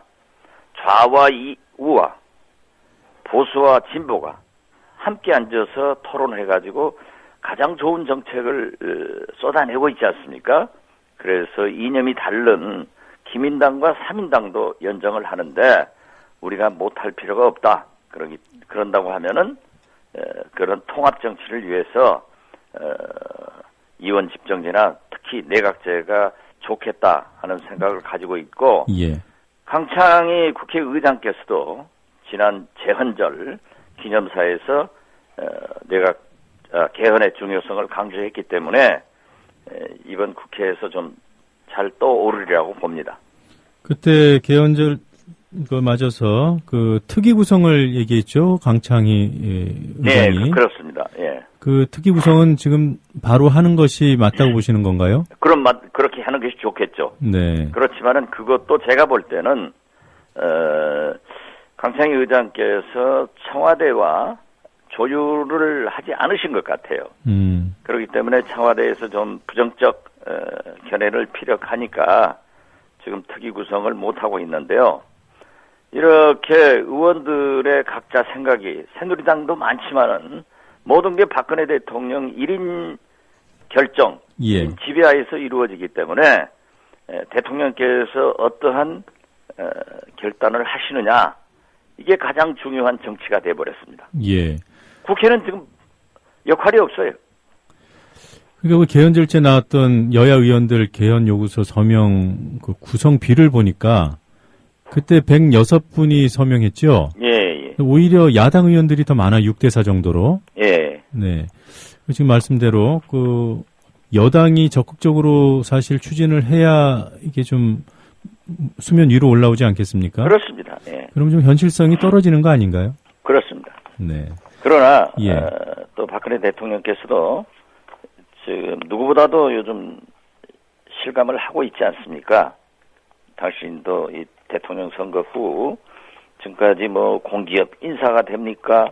모든 파동이 나는데 예. 이러한 것을 과연 권력이 집중돼 가지고 대통령 혼자 결정하고 혼자 모든 것을 책임지는 그러한 체제가 이렇게 경제 11국에 대한 강국으로 대국으로 된 우리나라가 필요한가? 예. 이제 권력의 분산도 필요하다. 이런 생각을 하실 수 있을 겁니다. 예.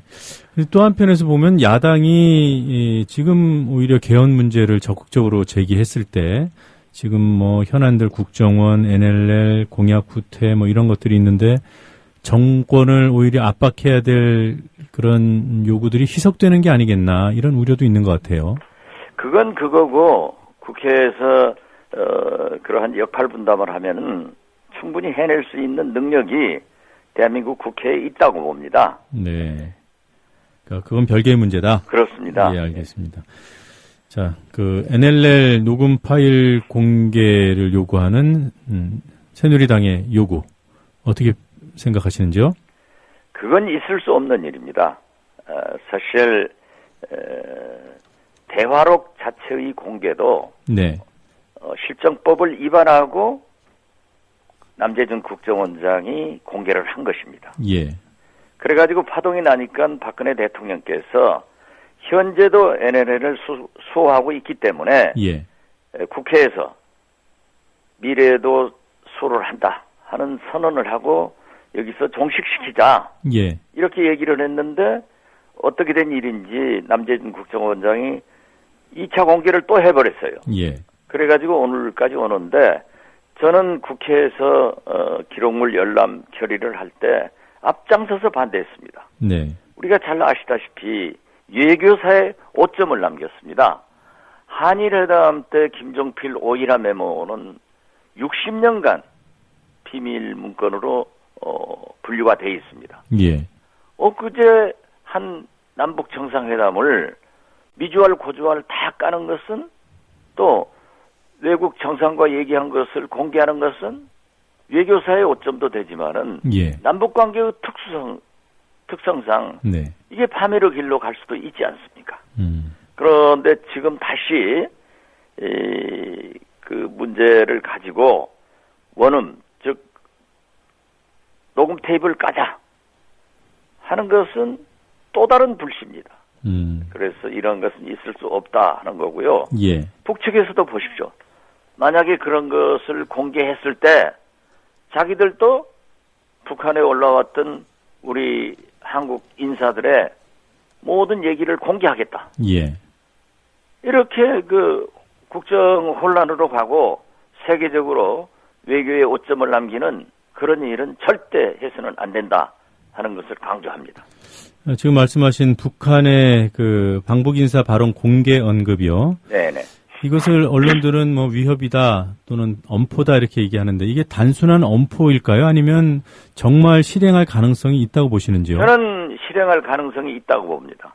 잘 아시다시피 그 우리 노영면 앵커도 YTN에서 쭉 기자하시면서 보셨지만은 북한은 늘 벼랑 끝 외교를 하고 그 불필요한 자존심을 세우는 나라예요. 예. 그렇기 때문에 소위 말하는 김정일 위원장의 육성이 나온다든지 예. 그러면 자기들 존엄성을 손실했다 하는 구실로 별짓 다 할 거예요. 예. 그래서 우리가 그 북한이 무서워서가 아니라 예. 전 세계의 외교 관례를 위해서도 이러한 일을 해서는 안 된다 합니다. 예. 만약에 박근혜 대통령과 시진핑 중국 주석과 회담을 하는데 이걸 대화록도 공개하고 녹음 파일도 공개하는 나라 대통령과 얘기를 한다고 하면은 상대 시진핑 주석이 마음을 트고 얘기할 수 있겠습니까? 예. 정상이라고 하는 것은 무엇보다도 뭐 박근혜 대통령도 그러지만은 해외 정상 외교를 하면은 대본이 짜여집니다. 예. 그러면서도 그 대본 외의 허심탄회한 얘기가 오갈 때 양국이 서로 이익되는 그런 결과를 가져오거든요. 예. 근데 그걸 다 까버린다면 되겠어요? 네. 그럼 다른 차원에서 좀 여쭤보죠. 그 정부 여당 입장에서 볼 때 북한이 단순한 엄포가 아니라 정말 실행 가능한 얘기를 한 것이라면 뭐 방북 인사 중에는 박근혜 대통령도 있지 않습니까? 2002년.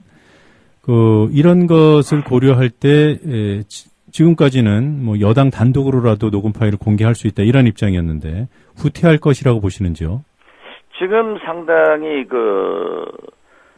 좀 쿨다운 되는 것 같아요. 네. 예를 들면 최현희 합참 의장이 인사청문회를 통해서 네. 지금도 지켜지고 있는 NLL 논란은 불필요한 것이다. 네. 북한의 이로운 짓이다. 네. 이렇게 강력하게 얘기를 했어요. 합참 의장도 했단 말이에요. 네. 그 전에 황우여 새누리당 대표도 국회 정당 대표 연설을 통해서 똑같은 견해를 발표했고요. 또 그 전에는 박근혜 대통령도 하셨단 말이에요. 예. 그래서 저는 처음부터 제가 그걸 주장을 했습니다. 국가기록원에서 이 공개도 반대를 해야 하고 예. NLL 이제 종식하자. 이거 해봐야 북한이 이롭고 우리는 소모적이다. 예. 과거에도 지켰고 지금도 지키고 미래에도 통일될 때까지 지킬 것 아니냐. 특히 이 우파 정권에서 좌파 종북 세력이라고 하는 비난하는 김대중 대통령 정부에서도 예. NLL을 사수하기 위해서 2번 서해 해전을 해서 이겼지 않습니까? 예. 우리가 NLL 북상 쫓아냈거든요. 그리고 한포를 반격하고 그랬는데 왜 이것이 문제가 되느냐? 예. 라고 했어요. 그랬더니 그 SNS에서나 뭐 일부 사람들이 박지원이는 북한 좋다고 이런 얘기를 한다 했지만은 아니 그럼 저한테 비난을 했으면은 대통령에게도 황우여 대표에게도 신임 합참 의장에게도 비난을 해야 될 것 아니에요. 예. 그 말이 맞는 겁니다. 그러니까 이게 정부 여당 일각에서도 이게 뭐 이런 정쟁은 필요 없다라는 입장이라면 과연 이 NLL 중간 수사 결과 발표 이후에 이렇게 이 문제가 다시 불거진 그 정치적인 배경이 무엇일까? 그리고 이 과정에서 여야는 무엇을 잃고 무엇을 얻었을까? 이런 생각들을 당연히 하게 된단 말이에요. 그동안 그렇죠. 예. 보면은 여당이 수세 국면에서 공세 국면으로 전환한 중요한 계기가 됐고 반면에 민주당의 반응은 좀 다소 수세적이 아니었나 이런 판단도 드는데 그동안의 민주당 대응에 좀 아쉬운 점은 없었습니까? 물론 그럴 수밖에 없는 게요. 네. 여당은 모든 정보와 권력, 특히 검찰을 활용해서 자기들이 이로운 것만 발표를 했단 말이에요. 예. 그리고 우리 야당은 어떠한 정보나 내용을 몰라요. 예. 또 솔직히 말씀드려서 그 참여정부 때 관계한 인사들도 정확하게 알 수가 없으니까 저는 처음부터 대책팀을 구성해서 대응을 해야 된다라고 예. 했지만은 효과적이지 못했던 것은 솔직히 인정합니다. 그렇지만은 지금 여러 가지 대책위원회가 구성이 돼가지고 대처를 하니까 예. 이제 또 여당에서도 좀 쿨다운 되지 않는가 이렇게 보고 있습니다. 예. 자, 끝으로 한 가지만 더 여쭤보겠습니다. 이제 그야말로 국감 시즌이 시작이 됐는데 박 의원님 그 의원실에서 가지고 있는 뭐라고 할까요? 그 히든 카드 있습니까? 그런 것은 아직 뭐 얘기할 단계도 아니고요. 네. 네. 그러니까 있는지 뭐 우리로서는 그렇습니다. 지금 현재 같은 새누리당 정권이지만은 예. 이명박 대통령 당시 이제 국정감사는 과거를 먹고 사는 거거든요. 네. 그렇기 때문에 과거의 모든 잘못은 있지만은 결국 그것이 이명박 대통령에 관한 것이기 때문에 네.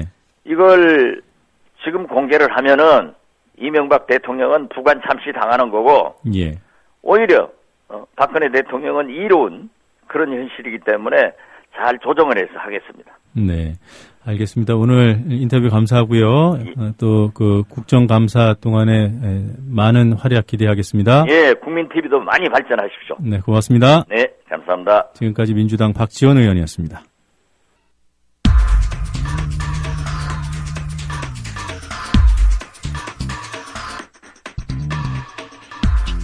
네, 에너그램이라는 기법을 이용해서 정치 풍자를 시도하는 시사 에너그램 공갈입니다.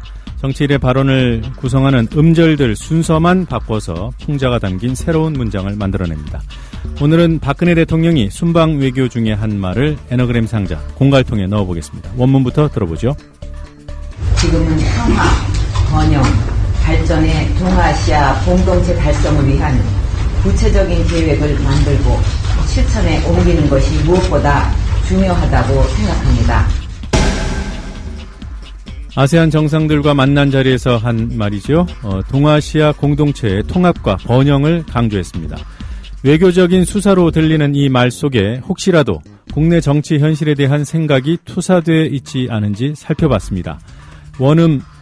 원문을 구성하고 있는 54음절의 순서를 바꿔봤더니 이른바 올드보이로 통칭되는 실세 그룹의 관심이 어디에 있는지 짐작케 하는 문장이 만들어졌습니다. 새 문장에 등장하는 하파라는 표현은 과거 정승이나 세자에 대한 존칭으로 왕을 제외한 1인자 실세를 의미합니다. 들어보시겠습니다. 하파는 무엇을 계획 중이지요? 위인 채통, 동아시아 공동체보다 은발들의 영달을 실천에 옮기고 금전적 번성, 그것만 생각한다고 합니다. 네, 들으신 대로 문답 형식으로 된 문장입니다. 누군가 물었습니다. 하파는 무엇을 계획 중인가요? 답이 나왔습니다. 하파는 위인의 채통이나 동아시아 공동체 이런 것들보다 은발들의 영달이나 금전적 번성 그것만 생각한다고 합니다.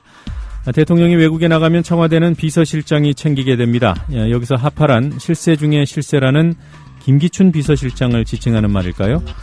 은발들의 영달, 여기서 은발은 이른바 올드보이들로 표현되는 박근혜 대통령의 측근들을 의미할까요? 풍자의 정확한 의미는 여러분 생각 속에 있습니다. 시사 에너그램 공갈이었습니다. 지금은 평화, 번영, 발전의 동아시아 공동체 달성을 위한 구체적인 계획을 만들고 실천에 옮기는 것이 무엇보다 중요하다고 생각합니다. 하파는 무엇을 계획 중이지요? 위인 채통, 동아시아 공동체보다 은발들의 영달을 실천에 옮기고 금전적 번성, 그것만 생각한다고 합니다.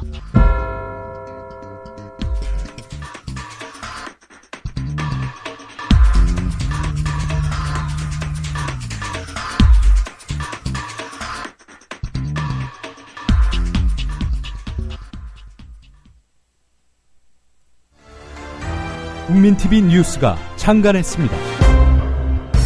빠르고 정확한 뉴스, 국민TV 뉴스의 텍스트 버전을 여러분 앞에 내놓습니다. 국민TV 라디오의 각종 콘텐츠를 이제는 읽으실 수 있습니다. 뉴스.국민.tv 국민TV 뉴스에서 세상의 모든 뉴스와 만나세요.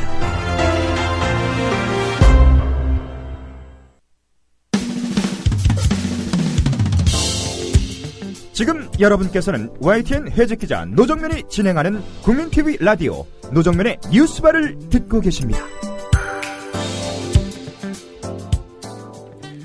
네, 가짜 특종이 판치는 언론 환경에서 진짜 특종의 의미를 함께 생각해보는 특종의 진수 시간입니다. 이번 주에는 한국공항공사의 낙하산 사장 논란에 관한 특종을 소개합니다. 미디어스 김환 기자 함께 자리했습니다. 안녕하세요. 네, 안녕하세요. 자, 오늘 소개해 주실 특종 기사의 구체적인 내용부터 살펴볼까요?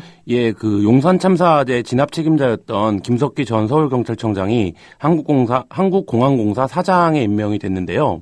문제는 이제 서류 심사에서 꼴찌를 하고도 사장이 됐다는 점입니다. 예. 그래서 경향신문 심혜리 기자가 10월 11일자로 임원 추천이 서류 면접 평가 3인 가운데 김 전 청장이 최하 점수를 받았다라는 사실을 전했습니다.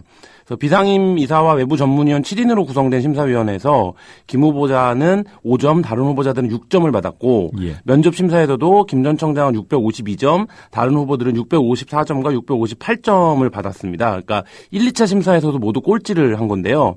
이 사실은 이제 민주당 민홍철 의원이 국감 자료를 통해서 밝혔습니다. 그래서 모든 심사에서 최하 점수를 받고도 임명이 된 그런 상황입니다. 네. 이게 그 이후에 어떤 과정을 거쳤는지 좀 궁금한데요. 사실 경찰 고위직 출신이 경영 전문가가 가야 되는 공기업 사장.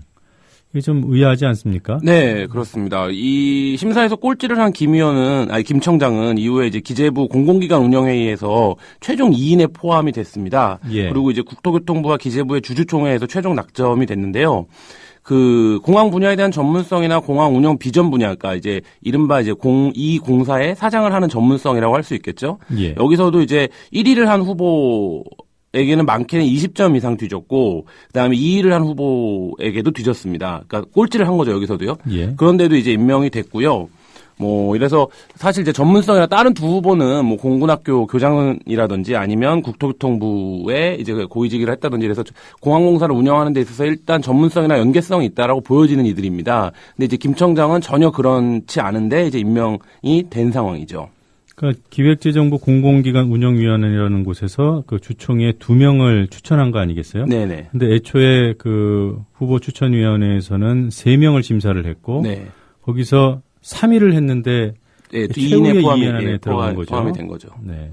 공항공사 사장은 어떤 자리입니까? 네, 보수가 일단 3억 2,500만 원여 선으로 알려집니다. 그래서 네. 국토부 산하기관장 가운데서는 가장 보수가 좋은 아주 노른자 자리로 알려져 있고요. 아까 이제 말씀하신 대로 3위를 한 후보가 2인에 포함이 된 것인데, 이제 기재부 공공기관 운영위원회는 보도 이후에 임원 추천이 평가 점수를 따로 참고하지 않고 자체적으로 평가했다 이런 말도 안 되는 해명을 내놨습니다. 그래서 이게 뭐하러 했어요, 그러면? 네, 사실 이게 전혀 상식 밖의 얘기인데요. 그러니까 사실상 낙점 이후에 공식적인 임명 절차 를 밟은 것 뿐이고요. 그다음에 이 임명을 하는 과정이나 단위를 무시하고 그냥 임명이 강행된 그런 상황이라고 보여집니다. 네. 김석기 전 서울청장은 구체적으로 어떤 인물입니까? 예, 앞서 말씀드린 것처럼 이제 용산 참사의 진압 책임자였습니다. 그래서 용산 참사의 경찰특공대를 투입하는 거를 결정한 인물인데요. 그래서 이후에도 이제 문제가 되는 것은 이분이 어쨌든 6명이나 무고한 시민이 죽은 이런 사건에 대해서 불법 폭력에 대한 정당한 진압 작전이었다라는 논리를 계속 펼쳤던 분입니다. 그래서 이제 국정의 안정적 수행과 이런 것들을 위해서 불가피했다, 부정과 예. 타협하지 않겠다, 이런 발언들을 했었고요. 이후에는 정치권을 기웃거렸습니다. 그래서 새누리당에 공천 신청을 했다 탈락했고요. 2012년 총선에서는 경주에서 무소속 후보로 출마하기도 했습니다. 그래서 이런 김 후보에 대한 임명은 공기업의 비전문가나 낙하산 인사를 배제하는 걸 원칙으로 삼겠다, 이렇게 발언한 적이 있었던 박근혜 대통령의 약속을 스스로 부정하는 그런 상황이라고 보여집니다. 예. 그래요. 이번 경향신문 특종이 갖는 특종으로서 가치랄까요? 어디서 찾을 수 있습니까? 예, 오늘자 이제 보도가 나오기도 했는데요. 공기업 인사들을 박근혜 정부가 본격적으로 시작을 하면서 네. 캠프에 있었던 인사들을 임명을 하는데 이에 대해서 그 전문성이 좀 필요 없는 자리는 공신들을 임명하는 게 좀 뭐 어쩔 수 없는 일 아니냐 이런 발언이 오늘 청와대에서 나왔습니다. 예. 근데 이제 앞으로 이런 문제들이 계속 발생을 할 텐데요. 이게 어떤 정치적인 논란이나 혹은 뭐 이해 당사자의 반발로 치부가 되면 사실 이제 그 문제가 흐지부지 되는 경우들이 있습니다. 근데 이번처럼 서류 심사라고 하는 어떤 객관적 기준에 미달한 후보가 임명됐다라고 하는 것은 향후 계속 이제 있을 낙하산 문제나 이런 부분들에 있어서 매우 시사하는 바가 크지 않나 이렇게 생각을 합니다. 예. 보통 뭐 낙하산 사장 논란이 불거지면 뭐 전력을 가지고 얘기를 하잖아요. 뭐 김석희 전 청장 같은 경우도 용산 책임을 묻는 것도 그런 맥락인 것 같은데 제가 보기에도 그런 평가 결과 객관적인 수치가 나온 것이 공개된 것은 매우 이례적인 것 같아요. 예, 그렇습니다. 네. 자, 그 김석희 사장 그동안 출근 저지 때문에 그 출근을 못했죠? 네. 오늘 취임식을 하겠다라는 건데요. 그 시민사회와 그 공항공사 노조는 이제 취임식을 저지하겠다 이런 입장입니다. 그래서 예. 오늘 아침에 8시부터 아마 그 출근 저지, 취임식 저지를 하고 있는 것으로 알고 있는데요. 그래서 어쨌든 앞서도 말씀드렸지만 그 아무리 보수 정부라고 해도 그 박근혜 정부의 대선 슬로건 가운데 100% 대한민국이라는 게 있었습니다. 예. 근데 이 용산 참사 같은 경우에는 이 100% 대한민국에 가장 반하는 어떤 공권력에 의한 희생 이런 것이라고 보여질 텐데요. 이 정도 인사는 이렇게 자리를 뭐 김석기 전 청장의 박근혜 캠프에 참여하기도 했었는데 그 좀 이런 정도 인사는 좀 피해가는 것이 피해가는 인권의식을 지니는 게 옳지 않은가 이렇게 보여집니다. 네. 이렇게 경찰청장이 고위직에 임명된 사례가 최근에는 좀 있는 것 같아요. 네, 그래서 그 시위 강경 진압으로 유명해지는 경찰청장들이 몇몇 있었습니다. 그래서 예. 좀 안타까운 현실인데요. 뭐 허준영 전 청장이 이제 참여정부 시절에 그 전용초롱도표 농민 집회에서 사망한 사건을 이제 지휘했었는데 이후에 한국철도공사 사장이 됐고 그 새누리당 후보로 이제 그 총선에 출마하기도 했었죠. 그리고 어청수 청장이라고 있었습니다. 이 양반은 이제 그 평택 미군기지 경기청장 시절에는 이제 평택 미군기지 시위를 진압 책임자였고, 그다음에 그 이명박 정부 시절에는 그 유명한 명박산성을 예. 쌓은 당사자인데 이후에 이제 대통령 경호처장이 됐습니다. 그래서 뭐 이런 분들이 그 사회적 지탄이나 논란에도 불구하고 경찰 옷을 벗고 승승장구하는 현실이 좀 그 많은 사람들의 좀 박탈감이나 허무함을 주고 있는 것이 사실인 것 같습니다. 예. 이런 일이 왜 일어나는 거죠? 뭐 정권 차원에서는 그 경찰청장 출신들을 이제 중용하는 모습을 보이는 게 경찰 전체 사기 진작이나 이런 도움이 된다고 판단을 하는 것 같습니다. 네. 그리고 실제로 뭐 이들이 경찰을 하면서 했던 어떤 치안 행정들이 자신 권력에 도움이 됐다라고 판단한 부분들도 있을 텐데요. 근데 이거는 이들이 했던 일들이 어쨌든 민주사회의 기본적인 질서에 반하거나 혹은 그런 것들에 논란을 촉발시킨 당사자라는 점에서 그 경찰 간부의 충성심을 유도하기 위해서 사회의 근간을 시스템을 무너뜨릴 수는 없는 일이기 때문에 사실 좀 자제되어야 하는 일이 아닌가 이렇게 생각이 듭니다. 네. 뭐 사실 뭐 같은 이 수사기관이니까 검찰총장 출신이 무슨 공기업 사장으로는 안 가잖아요. 네, 그렇죠. 경찰청장도 사실 최근에 이제 생긴 일들이고. 네. 보면은 정권에 충성을 하면 이렇게 해준다. 일종의 경찰을 향한 롤모델 제시가 아닌가 이런 생각을 해보게 됩니다. 자, 이번 주 순서는 여기서 마치도록 해야겠습니다. 오늘도 좋은 얘기 잘 들었습니다. 고맙습니다. 예, 감사합니다. 네, 미디어스 김한 기자와 얘기 나눴습니다.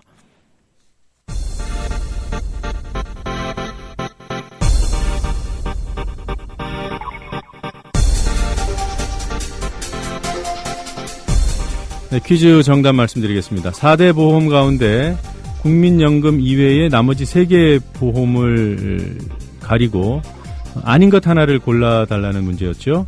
4대 보험은 국민연금 외에 건강보험, 산재보험, 고용보험 이렇게 4개입니다. 정답은 4번 암보험. 이것이 4대 보험에 포함되지 않는 것이었습니다. 뉴스바 오늘 순서 마칠 시간입니다. 내일 아침 7시에 다시 찾아뵙겠습니다. 저는 뉴스바 바텐더 노종면이었습니다. 고맙습니다.